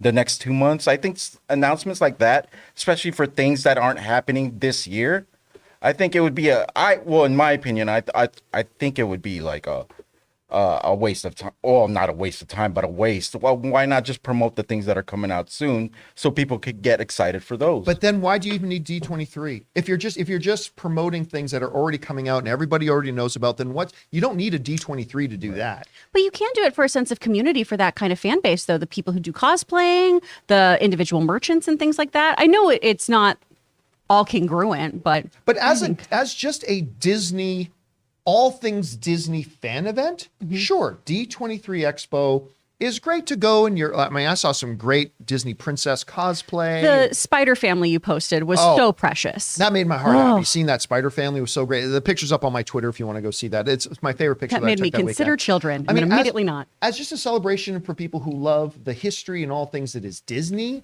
as just an event like that, sure. But the precedent they have set with Lucasfilm and Marvel and all that kind of stuff is this is the place where we really, to use my vernacular, drop bombs. This is our place to do that. And they didn't do it. And I would suggest that this year they needed to do it more than ever before, not just because Lucasfilm really needs it right now, and I think Marvel really needs it right now, but this is the first D23 post-pandemic. That's true. When that this is the first time they've been able to do this and get everybody together. And it's like, listen, we're back in a big way now. And anyway, next year, John. Next year, watch. But there's going to be a whole bunch. Jerusalem shall have. Next year, but here's the thing. It gets really expensive to take a chance on stuff like that, though. Yeah, I don't believe in them anymore. Right. Don't get me wrong. I'm still a Marvel fan. Right, don't get me wrong, but I have zero interest in, like, even if I didn't have the horrible experience at D23 this year that I had. Even if I was just sitting at home and saw it's coming out, I have zero plans of ever attending a D23 again or Star Wars Celebration or anything like that. I'm never going to this stuff again, like ever. We were even talking around here in the office about getting the whole crew, getting hotels, getting flights, and all of us going to London for Star Wars Celebration. That ain't happening. I ain't doing that now. Well, but you could get my ticket. Maybe I'll get yours. Ray on location. I'll take one for the team. What a giver. Yeah. What a guy. Anyway, guys, question is for you. What did you think about what we did or did not see coming out of D23? Do you think it blew the doors off? Maybe you thought it put you to sleep. Whatever you guys think about it, jump down into the comment section below and let us know your thoughts. Okay, guys. With that down, we are now going to open up the super chats and hear from you. It's time for you guys to get in your thoughts, theories, opinions, questions that we will address for the rest of the show here. We are opening up those super chats now. But before we get to those, we want to take a second and hear from another sponsor of today's show, our friends at Mint Mobile. We want to take a second and thank the sponsor of this video, Mint Mobile. After years of fine print contracts and getting ripped off by big wireless providers, if we've learned anything, it's that there's always a catch. So when I first heard that Mint Mobile offers premium wireless starting at just $15 a month, I thought, What's the catch? But after talking to them and using their service, it all made sense. There isn't one. Mint Mobile's secret sauce is that they're the first company to sell wireless service online only. They cut out the cost of the retail stores and pass those sweet savings directly to you. And guys, I have been using Mint Mobile for months now, and I could not be more thrilled with the service. I also couldn't be more thrilled with the fact that my phone bill now is literally 1/3 of what it used to be with my previous major carrier. All plans come with unlimited talk and text, plus high-speed data delivered on the nation's largest 5G network. Use your own phone with any Mint Mobile plan and keep your same phone number along with your existing contacts. Switch to Mint Mobile and get premium wireless service starting at just $15 a month. To get your new wireless plan for just $15 a month and get the plan shipped to your door for free, go to mintmobile.com/Campea. That's mintmobile.com/Campea. Cut your wireless bill to $15 a month at mintmobile.com/Campea. And thank you to our friends at Mint Mobile for sponsoring this episode of the John Campea Show. Okay, guys, with that down, let's go to your live comments and questions. We're going to start with our beloved channel members. So, Ray, what do we got? There's so many. Okay, Eldon Goblin writes, which Pinocchio movie is better, Pauly Shore's or Disney's? I haven't seen either. Yeah, neither have I, but I'm going to guess, as bad as the reviews have been, I'm still going to guess it's probably Disney's. That's my guess. Gonna believe in Polly. All right. Okay, White Bender writes, I was excited to see an announcement for Deadpool 3 since the script is in development and Ryan is in training. Why not announce Deadpool is coming? No, your mouth to God's ears. There was no reason not to at least come out on stage and say, listen, you probably heard about this in the news, but it would have been, again, it would have been just another thing of talking about a project that we already really knew was coming, but it still would have made for a great moment. And I can think of zero reason. But then again, just because I can't think of a good reason why they didn't doesn't mean there isn't a good reason. But honestly, I can't think of why you wouldn't at least make that announcement. All right, what's next? Okay, Ocasio G writes, with the level of rumor, it feels like something fell through. I feel like Marvel needed to slow down the announcement. So why the major Comic-Con drops? That's the thing, there weren't major Comic-Con drops. Like Comic-Con was, again, it was the same thing. It was just some dates and some trailers of things that we already knew was coming. They literally didn't announce any projects we didn't know about at Comic-Con. And I would get it if something fell through, again, like the Fantastic Four thing. Maybe one or two of the contracts weren't done. They wanted to make sure they had all the I's dotted and T's crossed before making that announcement. I would understand it why you didn't do that for Fantastic Four, but it doesn't explain anything else. And so, yeah, that's just one of my thoughts. All right, Rampage Predacon writes, I care about Bad Batch and Tales from the Jedi. I'm sorry about what happened at D23, but we appreciate you sacrificing your weekend to keep us updated. Thank you, John, on behalf of all of us. Oh, thank you so much for that, man. And yeah, listen, I don't care about Bad Batch or Tales of the Jedi, but there are people who do. And again, that's great. But again, I've never heard anybody say Bad Batch is their favorite show of all time or anything like that. So that's why I said it was a secondary or a third level announcement, just saying, hey, and again, it was something everybody already knew was coming. We knew Tales of the Jedi was coming. We knew Bad Batch season 3 was coming. So again, it was not big, but that doesn't mean there aren't people who are legitimately excited for those, but they were excited for those before they dropped new trailers. All right, what's next? Michael May writes, or Mikhail May writes, the announcement I am happy about and nobody is talking much about is Isaiah Bradley will be in the new Captain America movie. Is it Isaiah or Isaiah? It's Isaiah Bradley. Yeah. Yeah, but again, it's kind of on the, which is good news, but it's not exactly earth-shattering. He was in Falcon and the Winter Soldier with Sam, so it's just that character returns. But again, that's kind of on the same level for me as, Ghost is going to be in Thunderbolts. It's good news. It's good news, not completely unexpected news. And it's nothing that's brand new. It's a character who was already with Sam in the previous thing, and now he's coming over to this one as well. But it is good stuff. All right, what's next? Fanjecture writes, which Thunderbolts, if any, do you think has the greatest chance of dying in the movie? Taskmaster. I think Taskmaster is probably the one that has the biggest chance of dying. Yeah, I don't know if anyone will die, though. Oh, I agree. I don't know that any of them will. I mean, maybe they will, but I think this is a team that's going to stick around. I don't think it's like Suicide Squad. But it doesn't mean you can't lose a member or two. No, it's true. Right? So, but pick one. If you did find out, let's say Kevin Feige gave you a call and let you know, one of those characters on that cast lineup picture is going to die. I mean, Taskmaster is probably the most disposable. Yeah, probably. Chris, what about you? U.S. agent, make a hero play. Oh, okay. All right. I see that. All right. What's next? Amin writes, if Marvel had taken the Avengers films from Comic-Con and revealed that at D23 instead, it would have worked better. And instead, we would have gotten two pretty good conventions in terms of announcements. But again, there were no announcements at Comic-Con. There was nothing new announced at Comic-Con. It was some details and trailers of projects we already knew, which only heightened our belief that, well, D23, that they're safe, because we understood that. That's what we were seeing even before Well, Comic-Con. they did announce those Avengers movies, didn't they? Isn't that Actually, you know what? Yes. Well, I mean, we knew the Avengers movies were coming, but we knew that they just actually gave us dates for them, which was great. But even before Comic-Con, we were saying, don't expect too much because they're going to save it for D23. Well, John, it's funny because when they announced Age of Ultron, we already had Avengers 1. We knew what the team was. We knew how great that movie was. The fact they're making another one, it's like, oh my God, amazing. But now we don't even know if there's Avengers at all. I mean, they talk about, well, you can be on the lunchbox, but we don't know, where are the Avengers? Who's in the Avengers? Who's on the lunchbox? Who is on the lunchbox? Where are they meeting? I mean, all these characters are scattered to the four winds. Does Pepper Potts call you one day? Oh, yeah, we're getting the band back together. What band? I mean, Well, see, but he does raise a good point, though. Like, even like that one saying, okay, we know there are more Avengers movies coming, but here's what they are. They are Kang Dynasty and Secret Wars. Okay. You could have saved those for D23. But then what are you left with really at Comic-Con? Then you're not really left with much. So I don't know if they could have moved that. I mean, again, I just think that they were thin. I think they were just thin overall. I just can't even see how they're going to get to those two movies with where the Marvel Cinematic Universe is right now. Well, listen, if anybody's Slowly, got a plan, it's Kevin Feige. I mean, clearly Kevin Feige has his plan. Sure, he does. And but- Kevin Feige's still Kevin Feige, man.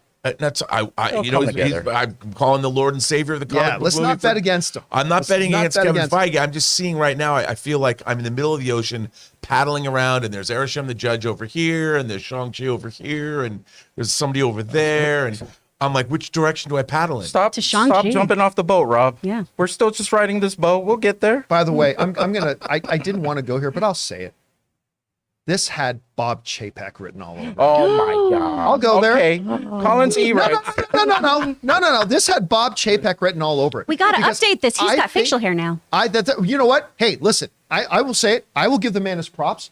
Bob Chapek is rocking a beard now. He is. He rocks the beard. He does. Hey, give credit where it's due. He looks good with the beard. I'll give him props. I thought he looks great with the beard. Now, that being said, I think if this was Kevin Feige, I think Kevin Feige would have given us a lot more.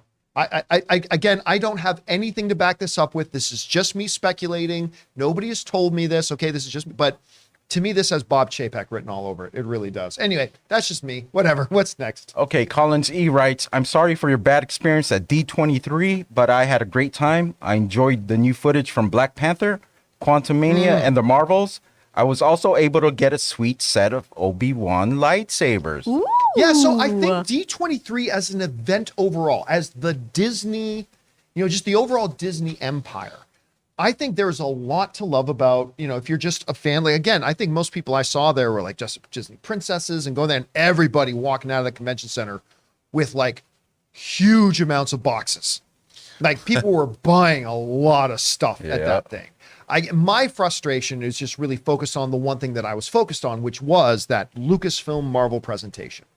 And not as an evaluation of the overall expo as a whole, which I'm sure was probably great fun for families that went to go and attend to. I'm sure that was all great. Really, my criticism is really just focused on that 2.5 hour presentation that they did with Lucasfilm and Marvel. All right, what's next? Well, any event they don't announce a Darth Maul exclusive item, I'm good with. Because if they announce anything Darth Maul, I would have been trying to get that thing. All right, Harris McGrade writes, Blanksy and Thunderbolts with Abomination not allowed in the U.S. due to his release would be great. Forces him to have a similar skill set, and if they leave the U.S., he can transform to help. could be cool. Yeah, again, if you had asked me to bet $1 on whether or not Emil was going to be in Thunderbolts or not, I probably would have put that dollar on him being in there. But again, I'm not surprised at all because remember, this character Abomination went toe-to-toe with a Savage Hulk. And he is, and look, he may still pop up in it. He might still pop up in it as a surprise. But if he doesn't, I'm okay with that because when I think about it, he is completely overpowered for this particular group. Because again, he could walk into an arena, him against all of the Thunderbolts, and he'll make pretty short work of all of them. So I kind of get that. I don't know. You have any thoughts on that? No, I think you're absolutely right about that. And that's why the team is what it is. If you start putting meta-humans that are that overpowered, then what is the rest of the team going to do? What I like about this Thunderbolts team is it's balanced. I believe that this team could come together and their skill sets are going to be what sets them apart. Whoever can do this and whoever knows more about this and whoever the tactician is of the team and where they're going to get sent and how it's going to be utilized. To me, that's why I think it's a great lineup, of these anti-heroes. You know what I kind of make the analogy I made up the other day was that Abomination being on Thunderbolts is not exactly like, but kind of like Dr. Manhattan on the Watchmen. I mean, yeah, you didn't really need any of the other Watchmen if you had Dr. Manhattan. You don't want the guy dressed up as an owl next to the actual god? Yeah, it's wild. You're absolutely right about that. All right, what's next? Bootneck 98 writes, got Peacemaker on Blu-ray last week. Physical media for life. Yeah. I didn't even know they were going to put out. It's only out in the UK. Oh, only in the UK. Yeah. Probably because they don't. Did they not have No, they have HBO Max in the UK. It's been released. Hey, For All Mankind is only being released in the UK. Hey, listen. On Blu-ray. And yes, I have. Get it while the getting's good because I don't know that they're going to be doing that for long. So get it while the getting's good. Rob, can you change that quantity to 2? Okay, Bird Hop writes, could an indie series about a more modern version on Disney Plus be a way to carry on the franchise and the root idea? So what? Indie series Like on Disney well, Plus. they already kind of did do an indie series. They did kind of do it. They did. Yeah, They they did an Indiana Jones series already. I don't know because Like a modern version, she was saying. a lot of adventures for them. Whereas a movie, you just have to come up with one really good story and go. But they could. Well, and a modern version is kind of National Treasure, honestly. And they're doing a series of doing that kind of like historical artifacts. Let's go find some stuff. Da, da, da, da, da. Well, I mean, you can say the same thing about James Bond, right? Because you have Ethan Hunt and you have a couple of the other ones as well. But you can still do it. To me, listen, I'm not going to say you can't do an Indiana Jones in 2024 or 2025. You can. But it would have to really win my heart over because to me, Indy fights Nazis. Look, Indiana Jones Temple of Doom, he wasn't fighting Nazis. I get that. But that, to me, that's the era Indiana Jones is in. He doesn't need to have his own personal queue with built-in uplink, watch internet. Well, how fun would that be? I mean, it's like, you want to know where the Well of the Souls is? I've got a ground-penetrating radar. Let me see. But again, that there takes it is. all the fun out of it, right? Like Yes. a lot of the adventuring in Indiana Jones is made totally moot with today's technology. So I'm like, yeah, keep them back in that era. But I don't know. Maybe it could work. All right, what's next? Okay, Dominic Summer writes, John, are you guys planning on going to Universal's Hollywood Horror Nights this year? If you're there on September 24th, I'd be happy to treat you to a Diet Coke. Cheers. Well, I appreciate Aw. that. And yes, Ann and I, we haven't gone recently because of the pandemic, but Ann and I started going to Hollywood Horror Nights every year. We even took Ray one year. He had quite the experience. But yes, I love Universal Studios Hollywood Halloween Horror Nights. It's great. All right, what's next? Retribution Zero writes, greetings. It's great to see quality fantasy TV these days. One that is missing is Dragon Riders of Pern. It had a long track record of development. Is this ever going to happen? Bring on the filthy. I love that series. Anne McCaffrey's Dragon Yeah. Rise of Pern series. I read that back when I first joined the science fiction book club. And now the technology exists that you could actually do it. I remember talking a couple of years ago about somebody bought the rights Ron for Moore. it. It looks like they were doing it, but is it happening? Ron Moore, For All Mankind, Battlestar Battlestar Galactica, Galactica, yeah. Outlander, he was going to do it. And I thought it was pretty far down the road, but now it just didn't happen. Heard But nothing now, about it. Yeah. yeah. Every time I watch House of the Dragon, I think about that. I'm like, they could do a Dragon Riders of Pern Well, there's like series now. what 25 books. Yeah. There's so much to work with. So much to work with. All right. What's next? Out of Time 1985 writes, have any of y'all heard about the 90s sci-fi show Sliders? I love the first 3 seasons of it. It has John Rhys Davis in it as Yep. well. It's about a group of people who travel to different parallel Earths. Yeah, and it starred a guy that I always confuse with Jason Bateman. You know who I'm talking about, Yeah. right? Isn't it Jerry? Well, O'Connell? Jerry O'Connell and his O'Connell. brother. That's Yeah. it. Jared Connell was in that. Yeah, I never did watch it. I mean, I was always tempted to watch it because John Rhys Davies was in it, but I never did watch it. It's was pretty. fun. It's pretty good. They have these antagonists that came in later called the Cro-Mags, like the Cro-Magnons. Wow, I mean, play on there words. was some. I mean, it was fun. It was fun, but it was never. It never reached those heights of great writing. Yeah. that it needed. But it would be an interesting reboot. Oh, absolutely. All right, what's next? The man with the master plan writes, hey, yo, can't believe it's been 3 months that I've been a member and love the town halls.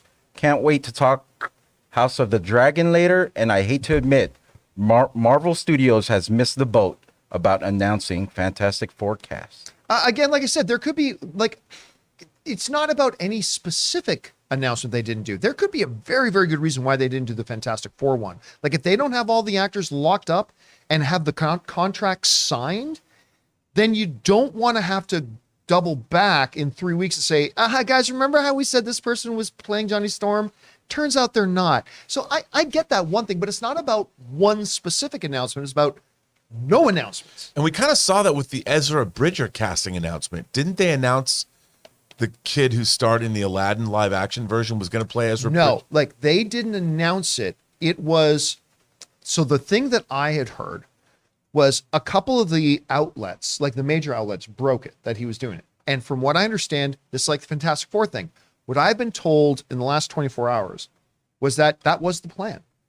I heard that was the plan, that the dude from Aladdin was going to be Ezra Bridger, but it fell apart. I mean, and again, I can't confirm that. I'm just saying that's what got told to me, that was the plan. And something like that would be a good reason why, if they don't have all the Fantastic Four set already signed, Yeah, that's what I was contracts and thinking. everything. Because maybe that they new want to guy, shorten that. he looks great. He does look great. It's like he He's was got the born look. to play Ezra. Yeah. Yep. All right. How many left here? We got 2 more, but they should announce one member of the Fantastic Four every year up until 2025 comes out. at each D23. Perfect. All right, Ritwick writes, people forget that Kingpin was arrested by FBI in Daredevil season 3. While in Hawkeye, he's free and maintaining a low profile. So Kingpin is not the same. Well, I mean, okay, I agree, but there are narrative things you could say to work around that. He was taken away in the blip. He reappeared somewhere else. I mean, yeah, you could. The bigger thing to me is Kingpin got shot in the face at the end of Hawkeye and is still alive. That is not something that happened that you could do to the Kingpin in the Netflix series. But again, as far as that one story point, there are narrative ways you could work around that theoretically. Just saying that. All right. What's Okay, last one is Isaiah Ruiz writes, hey, John, D23 was a letdown. When do you think we will get announcements about these projects that we thought were coming? Like Young Avengers and WWH? What's that? What's World War Hulk? Yeah. Yeah. Well, first of all, no one ever said there was going to be a Young Yeah. Avengers. I mean, let me I did. rephrase. It's just us. No legitimate Yeah. news outlet Yeah, ever no. said they were announcing Young Avengers. just like Batman no Beyond. legitimate news outlet ever said World War Hulk was coming. Like these were all things that popped up, which is why, I mean, we always warn people, take all that with giant grains of salt, that stuff. But I mean, it's just going to happen the way it always happens now, that, a month or 2 or 3 months from now, the Hollywood Reporter will break a story about some Phase 5 movie that we hadn't heard about yet, or some Phase 6 thing we hadn't heard about yet. 2 or 3 months from now, Variety will break a story about a certain actor playing a brand new character that we've never heard of before. I mean, it's just going to happen in the normal way now, and it's not going to happen at a big event, which makes me start wondering, why do we need to pay attention to these big events if that's not what they're going to use them for? All right, what's next? Oh, yeah, that's it, right? Yep. All right. Guys, with that down, we are already almost out of time here, so we are going to fly through these, the super chats that are coming in now. So, Chris, what do we got? Support from Al Renshaw and Christopher. Thank you so Thank much, you, guys. Ty Burton. I thought films and parks at D23 this year were fine, but I finally got my director's cut of Muppet Christmas Carol. Fingers crossed for physical release. Yes. Can I tell you one thing that happened to us this weekend? So, Ann and I are in the elevator at our hotel, and the elevator stops at a floor, and this lady comes in with what is the name of the Muppet character from the Jason Segel? Harry? No. What's the name of the little boy puppet that is the main Muppet? Oh, his brother in that. Walter. Walter's yeah. the name. Walter. This lady gets in the elevator with us holding her own Walter Muppet. That was a perfect replica. He even had his own D23 badge on him that said Walter on it. It's like it was one of the best things I saw this week, and it was Did great. she follow you love guys it. home and like stand in the hallway like? Hey guys. No, that didn't happen. That theatrical release though of Muppet Christmas didn't Carol is happen. great. That has When Love Is Gone in it, which needs to be in the movie because it makes sense narratively. I stand by that. All right, what's next? From Stubble McShave, will Glass Onion need to have theatrical release to be eligible for Oscars? Several potential categories. Also, Rob, check your DMs when you have time. So do here's that. the thing: all they have to do is put it in a movie theater in Los Angeles for 1 week.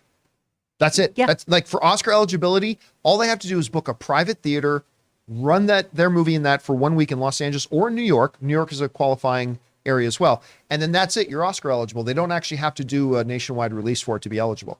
A good question though. All right, what's next? From Ryder, I wish Mando didn't get Grogu back so soon. Was hoping season 3 would deal more with that loss. Being back so soon lessens the impact of the season 2 finale for me. This is the thing. I have never understood this idea that something that happens later affects the way you experience something before. That to me is not true at all. Like that moment, that experience we had at the climax and the end of season 2 of Mandalorian, that is immutable. That experience will never change. That was the experience we had. And I don't think the fact that now, like, when did that air? In 2020? I think so. 2020. Mandalorian season 3 is going to be 2023. This is going to be not quite 3 years, but almost 3 years in between. So, like, to me, that experience it's kind of like the idea of remakes. You put out a remake, it doesn't affect the first film. If the remake's good, great. If the remake's terrible, who cares? That first film is still there, and it is what it is. So I don't agree that it undoes the specialness at the end of season 2, but that's just the way I look at it myself. Thank you for sharing your perspective on that, man. I appreciate that. All right, what's next? From Sam Fisher, John, I think you're right as to why they didn't announce Fantastic Four. They wanted to announce them all at once, but not all the deals are finalized or locked in. I cannot confirm that that's the case, but it seems to make sense to me. It seems to make sense because, listen, you're going to be in production of Fantastic Four by the time the next D23 rolls around. And long before that, outlets are going to the major trades are going to find out through their sources and they're going to report it. So the only reason I can think of not to announce Fantastic Four cast is we don't have it. We don't have them all locked up yet. I mean, I still think Jodie Comer is going to be Sue Storm and a bunch of stuff like that. Maybe she will, maybe she won't. And if you don't got all of them locked down, I actually agree with not announcing it at this D23, at least for that one project. All right, what's next? From Chef Rigo. Chef Rigo! Seeing Peyton Manning in the new Santa Claus series trailer was hilarious. Still wants to be better than Tom Brady. Listen, I don't care what you think. Obviously, I'm more of a Brady guy. Peyton Manning, I heard this. He's also got a game show, like a college trivia game show that he hosts.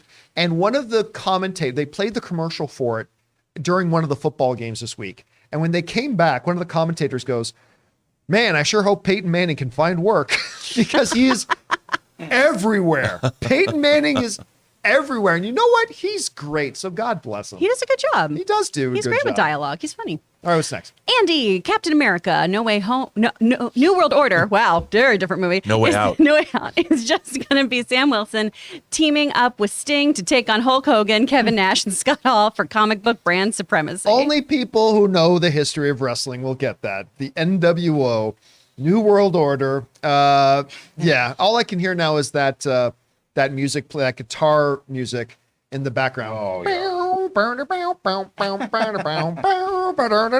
Demonetized. Yeah, and I think that's it. That Jimi Hendrix guitar playing in the background. Again, only wrestling fans will get that. All right, what's next? From Sam Fisher, I love that Werewolf by Night looks and feels like a 1930 pulp horror movie. And I'm sure Laura Donnelly is playing Elsa Bloodstone. Probably. Yeah. That is most likely. It's somebody texted me that we know and said that Werewolf by Night felt, and then the next text was unnecessary. But maybe, yes, probably will not play into the overall MCU in any way, shape, or form. But what is wrong with just putting out some good standalone fun projects? And listen, one of the things that I continue, even though I've been pretty critical of Marvel over the past couple of years, one of the things you really got to like is that they constantly are striving to do something they've never done before.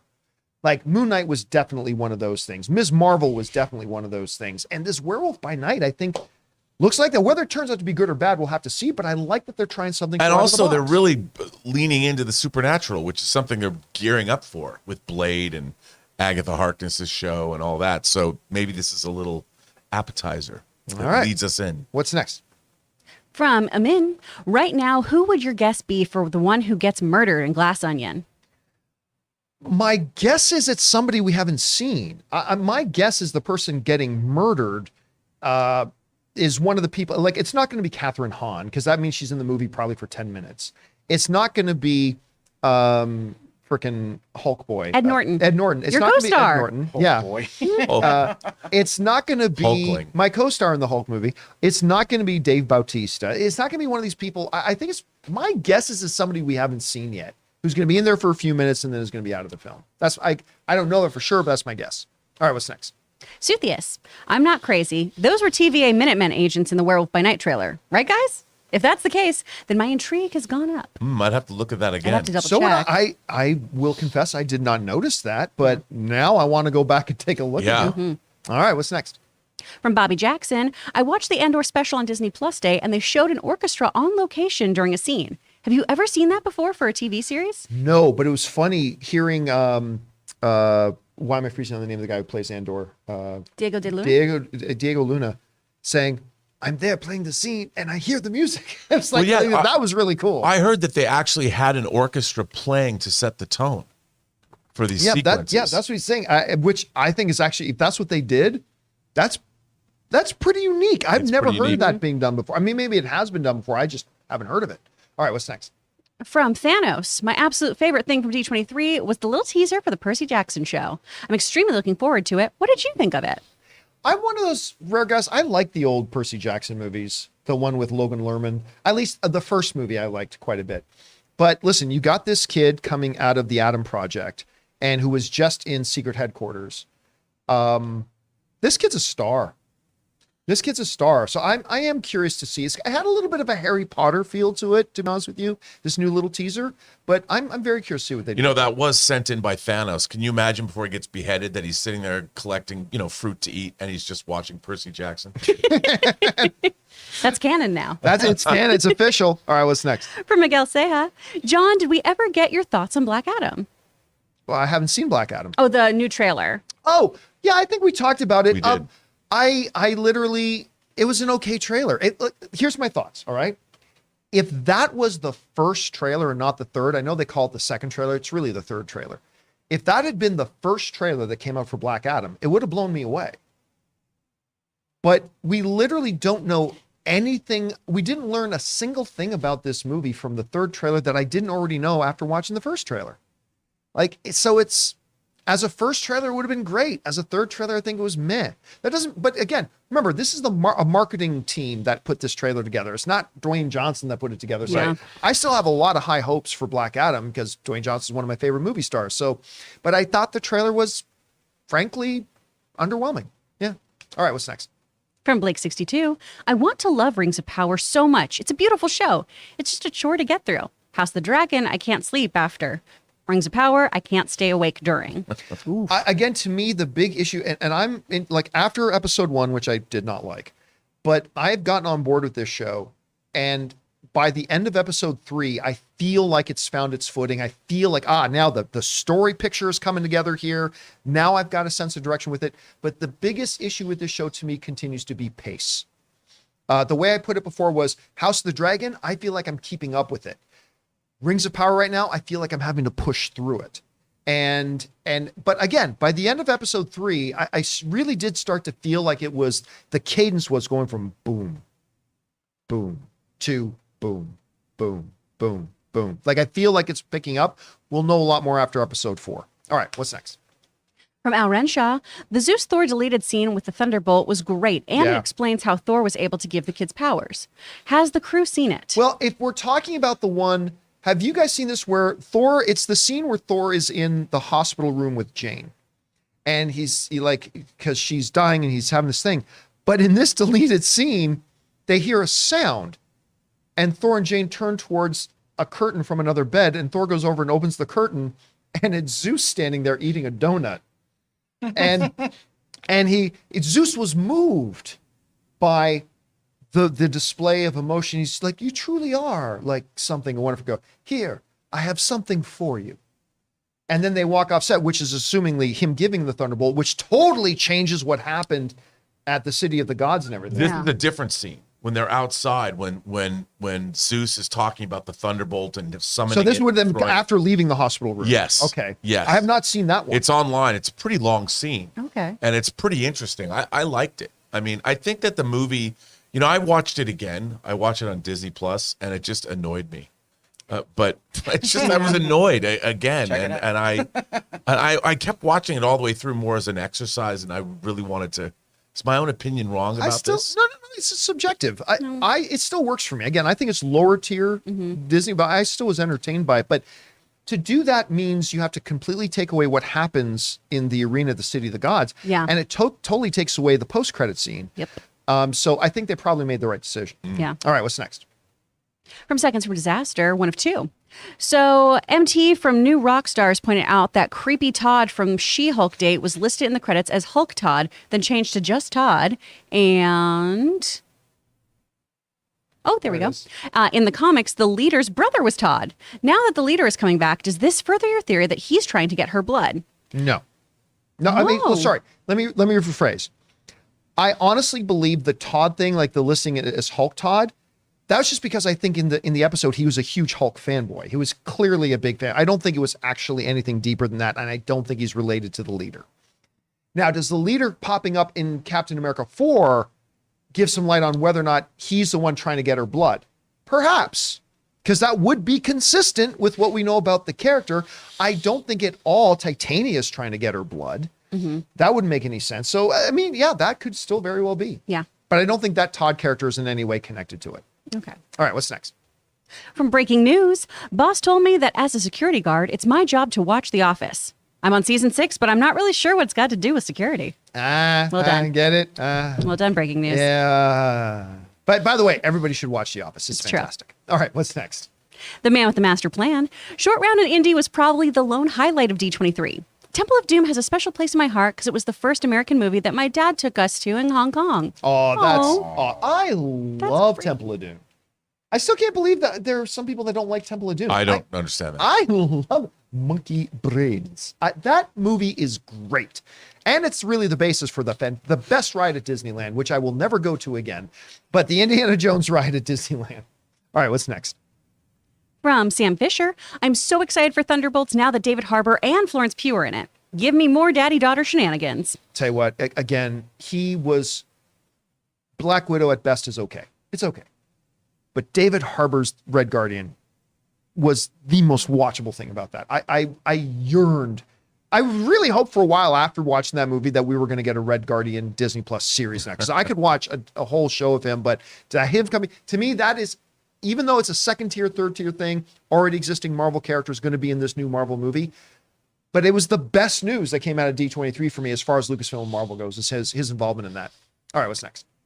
From CJ Rebirth, Rachel Ziegler looked great as Snow White. Haley nailed Ariel's song, and Elemental Strange World Wish. I'm so glad I went Friday. Here's the state of D23.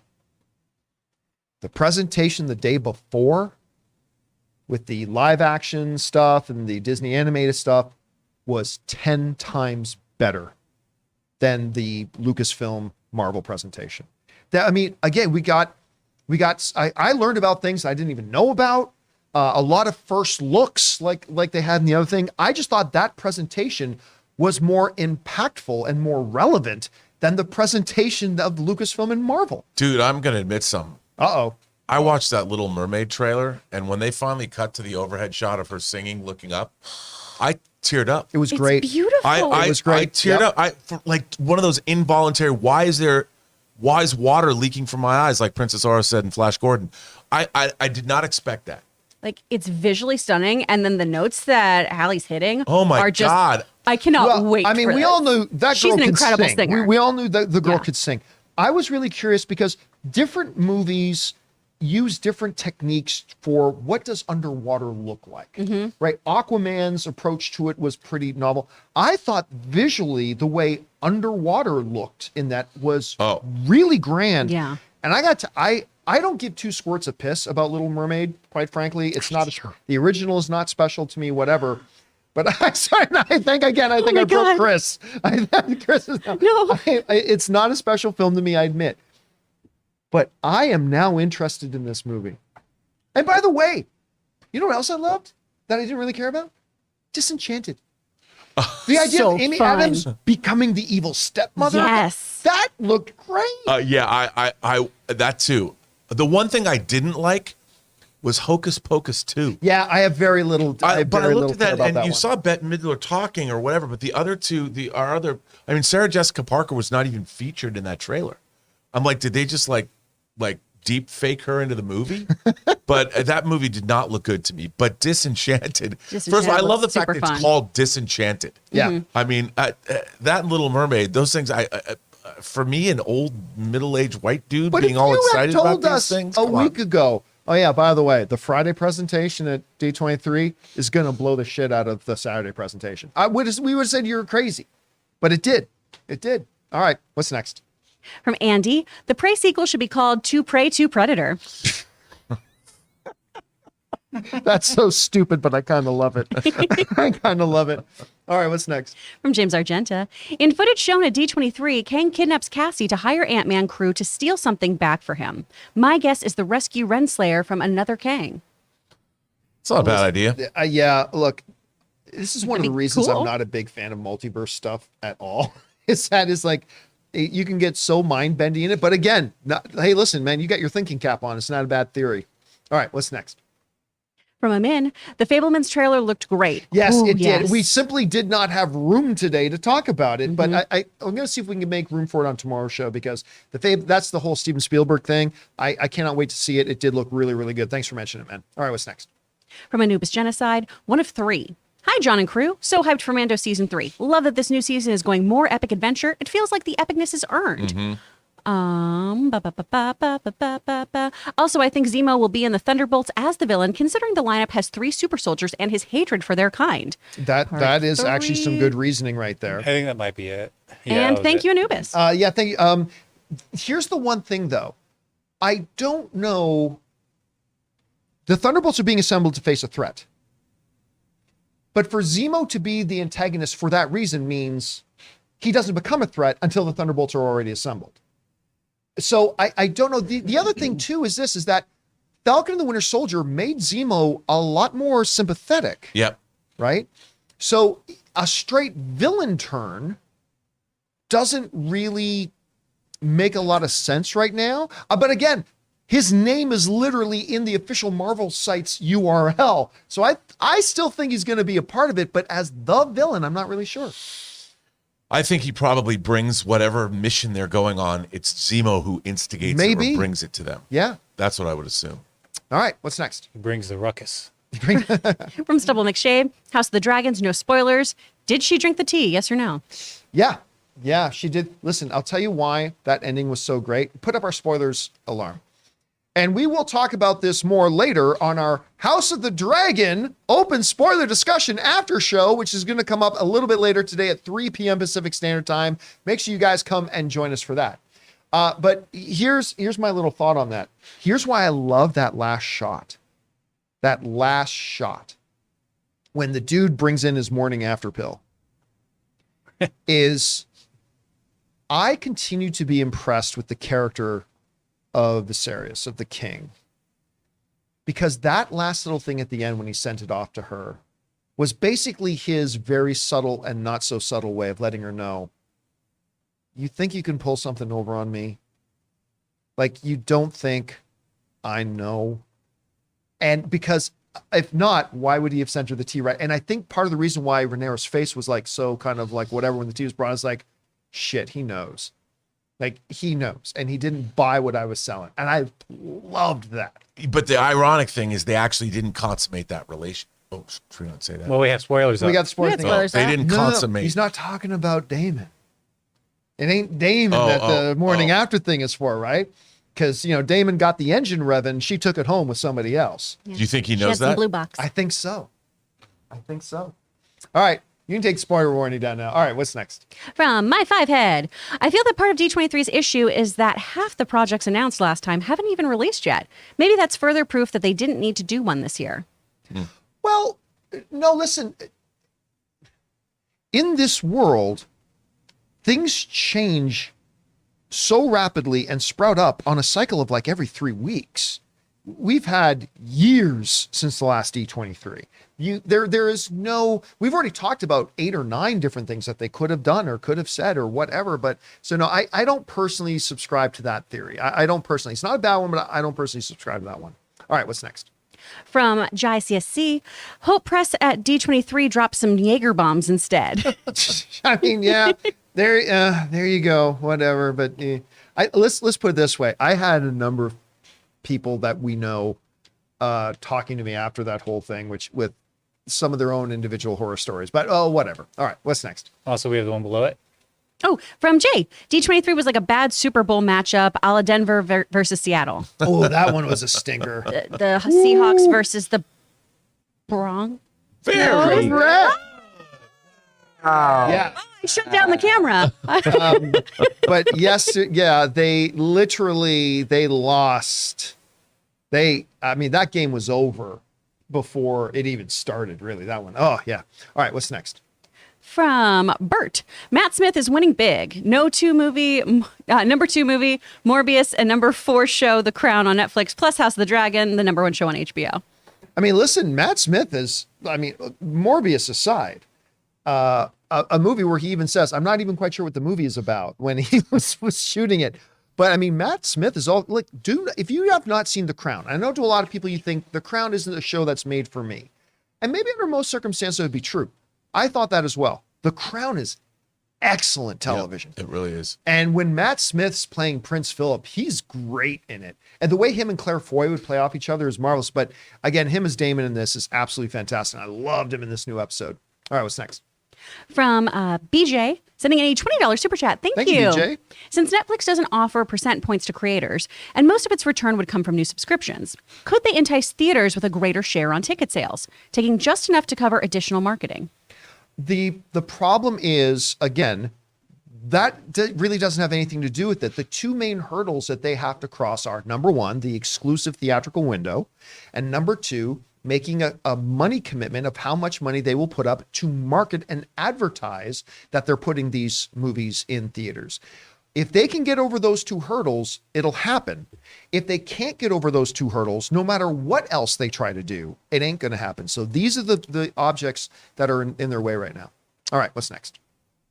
From Matt Sanders, sending in almost a $20 super chat. Thank you, Matt. John, yesterday's episode of House of the Dragon was so good. Probably the best yet. There was no action. People got action. Just pure character plotting. I loved, I mean, a little bit of a spoiler for the House of the Dragon after show later. I loved this episode. Me too. There was so much character stuff going on.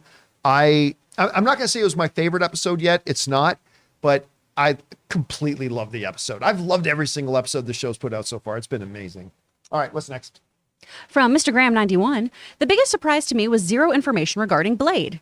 Not even concept art? D23 was a whole lot of nada. I mean, that's, again, Blade would have been yet more information about a movie that we already knew about, but give us something new about it? I mean, they're supposed to start shooting next month. Yeah, I mean, again, there's so much about their choices they made for that. Hey. At least they used a bunch of their time to show us the Steve Rogers musical. I mean, at least there was that. All right, what's next? From South Texas Shark, really, no Jedi or Spider-Man gameplay trailer. Yeah, but I don't even know if Disney's I'm saying this honestly, not facetiously. I don't even know if D23 would have been the venue for that. I just don't know. Well, So we were watching some game stuff here on Friday, and it was kind of weird that they didn't have it in that. But I mean, maybe they're not completed. yeah, or they don't have something ready. Most to of it was Yeah. mobile games too, and I was Yeah. like, okay, I get it. I get what this whole weekend's gonna be about. That new Disney multiverse game though is like crazy fun. And I was like, should I warn John? Should I just give him a text, maybe warn him? And I was like, nah, let's just see what happens. Just kidding. Listen, I got to get, by the way, I want to give a shout out to, I can't remember the name of the staff member, but I want to give a shout out to Comic Book Movies, or comicbook.com. Damn it, was it Comic Book Movies or Comic Book? I think it was comicbook.com. That was doing live blogging of the event, because even though I was not able to get into the presentation, I was in my hotel room ravenously following it, and they did a great job with their live blogging, the step-by-step, blow-by-blow, what was going on in and out the panel. So they did a fantastic job of live blogging that, which was great. But I was just sitting there waiting for something. Like, remember The Incredibles? Where Mr. Incredible gets mad and he smashes his car, and then he looks up and that little kid is on his tricycle. He I goes, love that kid. "What are you waiting for?" And he says, "I don't know. I was waiting for something amazing. waiting for something amazing to happen." That was me. That was me the entire 2.5 hours of following these live blogs of the D23 panel. Anyway, Nice voice. Shout out. that Thank was you. really good. Thanks. Chris is so good at that. Thanks, guys. All right, what's next? From Jim One, thoughts on Bree's comments about her future in MCU? I mean, it sounded pretty standard. She goes, "I don't know," like pretty standard. I think she was also taking a veiled shot at some people in it. Oh, but- I think she was absolutely taking a shot. Yeah. And I tweeted out, I'm like, this kind of made me sad. That it should be celebratory. I've got Marvels coming out. I've got, young Kamala. We loved her show. But she wasn't like that. She's like, I don't know. Do people want to see me in the MCU? She did say lovely things about Iman, though. Where she's like, I love her. She's amazing. did. She's so good for the Yeah, role. And that's she why did I not- wanted to be part she- of this. By the way, she did not sound dour at all. Like, she was pretty upbeat when she was saying it. So, I mean, it was, but it's a standard thing. It's like the exact same thing Chris Hemsworth said, "I don't know, we'll see." And so. I mean, it was the pretty, But she said, does anybody want to see me in the role? or I know, something? but that was her specifically taking a shot. At Yeah, some she was people. taking a shot. She was not dour about that. That was her specifically taking a crack, which she had every right to, by the way. All right, what's next? From James Welsh, Little Mermaid trailer was awesome. It was really good. Shocked me, surprised me. It was really, really good. All right, what's next? From Sam Fisher, did you see the trailer for Spielberg's The Fablemans? I love that it's autobiographical. His mother was pianist and dad an engineer, like the trailer. I love that. Yeah, again, we're going to try to make room to, like, today was just too packed. We're going to make room on, hopefully make room on the show for it tomorrow. We're going to talk about more in depth, but yeah, it's Steven Spielberg, man. I mean, it looked great. All right, what's next? From Mike Joyce, saw Barbarian this weekend and loved it. Although I think my breast milk fetish is gone now. Well, I know enough about this movie to get that. haven't seen the movie, so I have no idea what that is in reference to. Okay. But obviously this weekend was I couldn't get out to see it. So hopefully in the next 48 hours, I'm going to finally get a chance to watch You'll Barbarian. know it when you see it. All right, what's next? From Caden, the Parks panel was so weird and disappointing. I don't actually know anything about the Parks panel, the Parks presentation. I didn't see or hear anything out of it at all. Do you want to hear the best thing that came out of it? What's that? They are putting a Porto's Bakery at downtown Disney. Yes, a Porto's Bakery, and there's also an Asian food chain that's going in there that my wife was really Tai excited. Fung? I think that's it. Oh, Din Tai My- Fung's great. Yeah, my wife was really, really excited about that. Oh, it's Except so it's still good. really confusing as to how you go and attend a park there now. Yes, I don't and how you understand do it, so anything I'm in not going there. to go. All right, what's next? So Kenzie has a super chat. They just need to put it in the chat here because they didn't understand how the super chats work. So we'll come back to them. Al Renshaw, thoughts on Cameron announcing production on Avatar 4 has begun? Well, it's Cameron. It seems like a bad business decision for Disney. Why? Why is it a bad business decision? I mean, he said obviously 2 is coming out.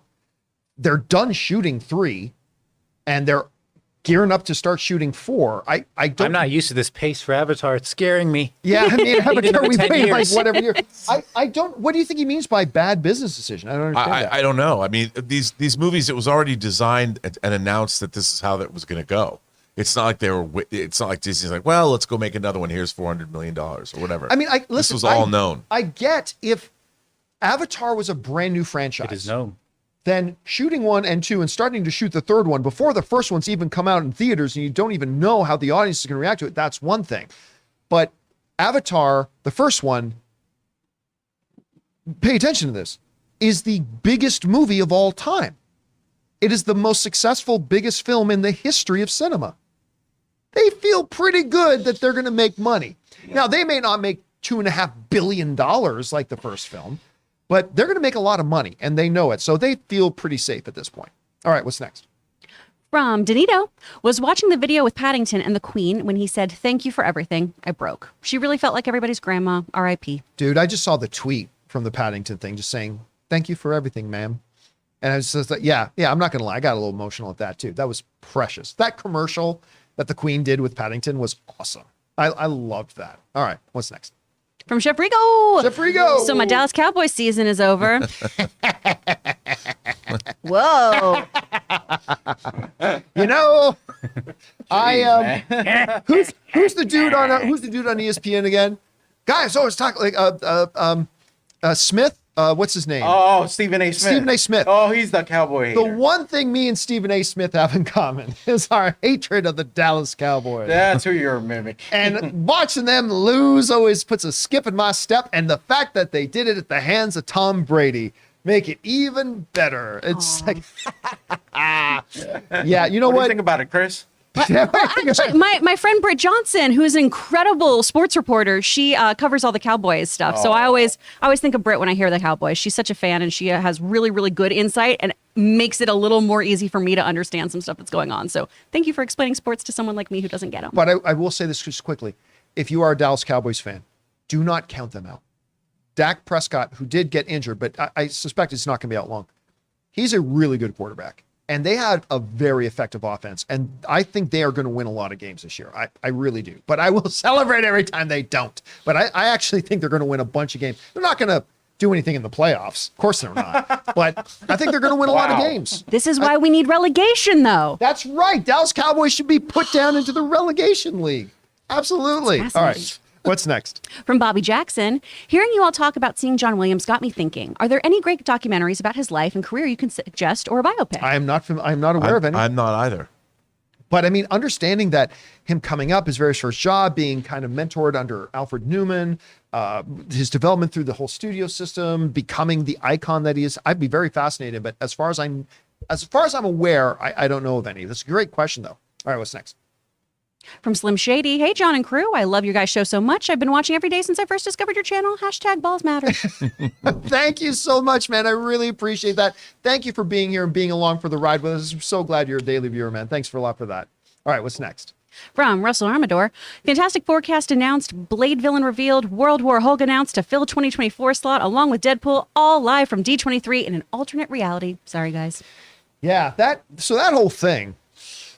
Where I kept telling people, guys, D23, it's going to be bomb after bomb after bomb. Blowing our minds wide open. Wow. Swing and a miss. I was so wrong about that. Hey, at least you're mad enough to admit it. Oh, God, was I. I mean, there's no getting around it. I mean, I had thought, like, this is going to be last D23. We'll be all right. Yep. We'll be all right. Yep. Not so much. That didn't age well. That didn't age well at all. All right. What's next? From, we just did that one. We did this one? Yeah. Yep. Oh, all right. From Scott D, tons new announcements for animation, Pixar, and parks. Yeah. Again, the Disney Expo, the Disney 23 Expo, overall as a celebration of Disney event and other things they were doing, quite good. I mean, but obviously for people who watch this show and whatever, really our focus was on, by the way, I literally just got, what does it say here? I literally just got this thing from Walt Disney Studios Publicity. Walt Disney Studios unveils new projects, not at D23, he didn't, unveils new projects, cast reveals, and exclusive new content at D23 Expo. Well, it certainly wasn't for Lucasfilm or Marvel. But that's the thing, like the Expo itself as a celebration of all things Disney. I think probably on many levels, it was a lot of fun was had by all. But again, and nope, not taking that call. And again, sorry, who was calling John? You'll never know. But again, we were really just focusing on the Saturday 10 a.m. Lucasfilm Marvel presentation. And that's the one that really... Why wouldn't you take his call? Maybe I'll let people know who it was a little bit later. Anyway, okay. What's next? From Imposter, do you think Marvel doesn't believe in Fantastic Four? Oh, of course they do. Why would they be making it if they didn't? Besides, they haven't even shot one frame of it yet. They are 100% excited about it. They're very stoked for it. Again, I just think my theory is they don't have all of the actors completely locked up yet. They probably got 2 or 3 of them completely locked up, but maybe one just hasn't signed on the dotted line yet. And they don't want to make an announcement and then have to backtrack on it. And they don't want to make the announcement without being able to announce the whole cast. So that's my guess right now, but they absolutely believe in it. Totally. All right, what's next? Backtracking to Kenzie Brumley, they just wanted you to weigh in on Brie Larson's comments. Oh, we already kind of covered that. So, listen, it was a quick question. It was a one-line answer that was pretty template of every other MCU things that gets asked. How long are you going to play it? Yeah, and I think we'll making see. the dig is a little acceptable because of the amount of crap she's dishing. Oh yeah, no, out. she's completely entitled to all the digging she wants to do now with Yeah. all the shit she's taken. She's Absolutely. Academy Award actress. She's brilliant. I love her. She All has right, 2 what's Hot Toys figures. Ooh. From Ulaton, did you Rob. did you see Mike Tyson's comments about his Hulu series? He claims it was done without his consent and had Dana White squash Hulu's ad deal with the UFC. Ooh. I don't care. I mean, the thing, public events can be made movies out of. They don't need your consent. And so I haven't seen the series. I have zero interest in the series. Like none at all. But I mean, they don't need his permission to do it. He's a So historical figure. yeah, and a lot of this was played out in public. And once it is, that's fair game for people to make a movie out of. So it is what but again, I haven't seen it, so I'm not giving any specific commentary on it because I haven't seen it myself. I have zero interest in watching it, but it is what it is. All right, what's next? Comic Nizer. Hey, John, I love you and your legendary JC Rands, but I get worried about your blood pressure, my dude. You good? Bring on the filthy. Oh yeah, I'm good. I listen, I get passionate about this stuff because this stuff matters to me. Star Wars matters to me. Marvel matters to me. The MCU matters to me. And yeah, when I think something really dumb happens here, which I think happened here, yeah, I get upset. But you understand, my upsetness is confined to the world of movies and entertainment. I mean, there are bigger, real problems in the world, ladies and gentlemen. But yeah, when we're talking about this area, yeah, I get worked up for it because I care. Your blood pressure's great thanks to your friends at HelloFresh, Athletic Greens, and Better Health. Yes, that's right. Always taking care of it. Good callback on that. Thank man. you. Very well done. All right, what's next? Earn those sponsors. Jamie Sundays. Marvel should have ended after Endgame. Not saying the quality is getting bad or anything. I just think at some point your story has to end. It feels like The Walking Dead where it just keeps going. Well, the world keeps going. I mean, look, listen, if you have great movies to tell and great stories to tell, why end it? Listen, Shang-Chi is one of the best Marvel movies. I contend that. I think it's one of the best Marvel movies. WandaVision is one of the best things Marvel's ever produced. I absolutely loved Ms. Marvel. So yeah, no, they didn't need, why, if you still have good stories to tell those stories. And listen, it's not as if the audience has disappeared for it. Spider-Man No Way Home came out and made over $2 billion. $billion. Thor Ragnarok was considered underwhelming by a lot of people. It's still almost brushed up to $1 billion mark. Same with Doctor Strange, the Multiverse of Madness, way outpaced what the first Doctor Strange did at the box office. I mean, listen, so number one, they still have stories to tell. Number two, the audience is clearly still very hungry for these stories. So I got to disagree with you, man. In no plane of the multiverse should they have ended this thing after Endgame at this point. Not a chance. All right, what's next? From Jorge86. How hype are you, Rob, for MNF? Wilson Ovation? That's Monday Night Football. Oh, Yeah. thank you. Okay. I'm sad, but I can't wait to watch it. I can't wait to see what's going to happen. Most of all, I can't wait to see what the Seahawks are going to do. I'm not going to lie to you, brother. I know. I don't see a lot of wins in the Seahawks this year. They're in a rebuilding thing I know. now.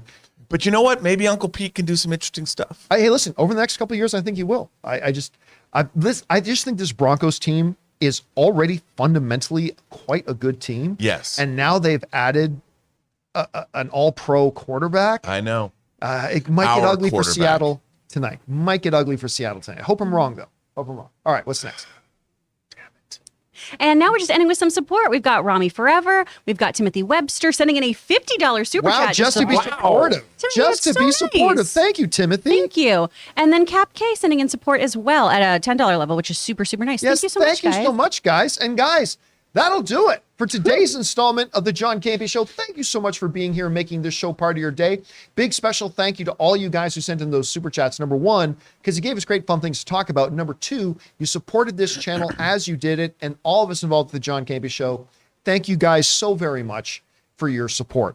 So for everybody in the room with me right now, Mr. Robert Meyer Burnett, we got Chris Carr. Ray Orr has been sitting back there, and we don't have his camera set up right now, or is it? Oh, there's a camera set up for Jonathan Boyko. Jonathan Boyko, guys, don't forget a little bit later today at 3 p.m., although we might bump it to 3:30, but we're aiming for 3 p.m. today, is our House of the Dragon open spoiler discussion after show. Make sure you guys come on back and join us for that. And also make sure you come back and join us for the John Campea Show again tomorrow. Do all the YouTube-y things. Subscribe to our channel. Make sure you click the thumbs up. Leave some comments below. And guys, that'll do it for us for now. Thanks a lot for being here. My name's John Campea. And until next time, bye-bye.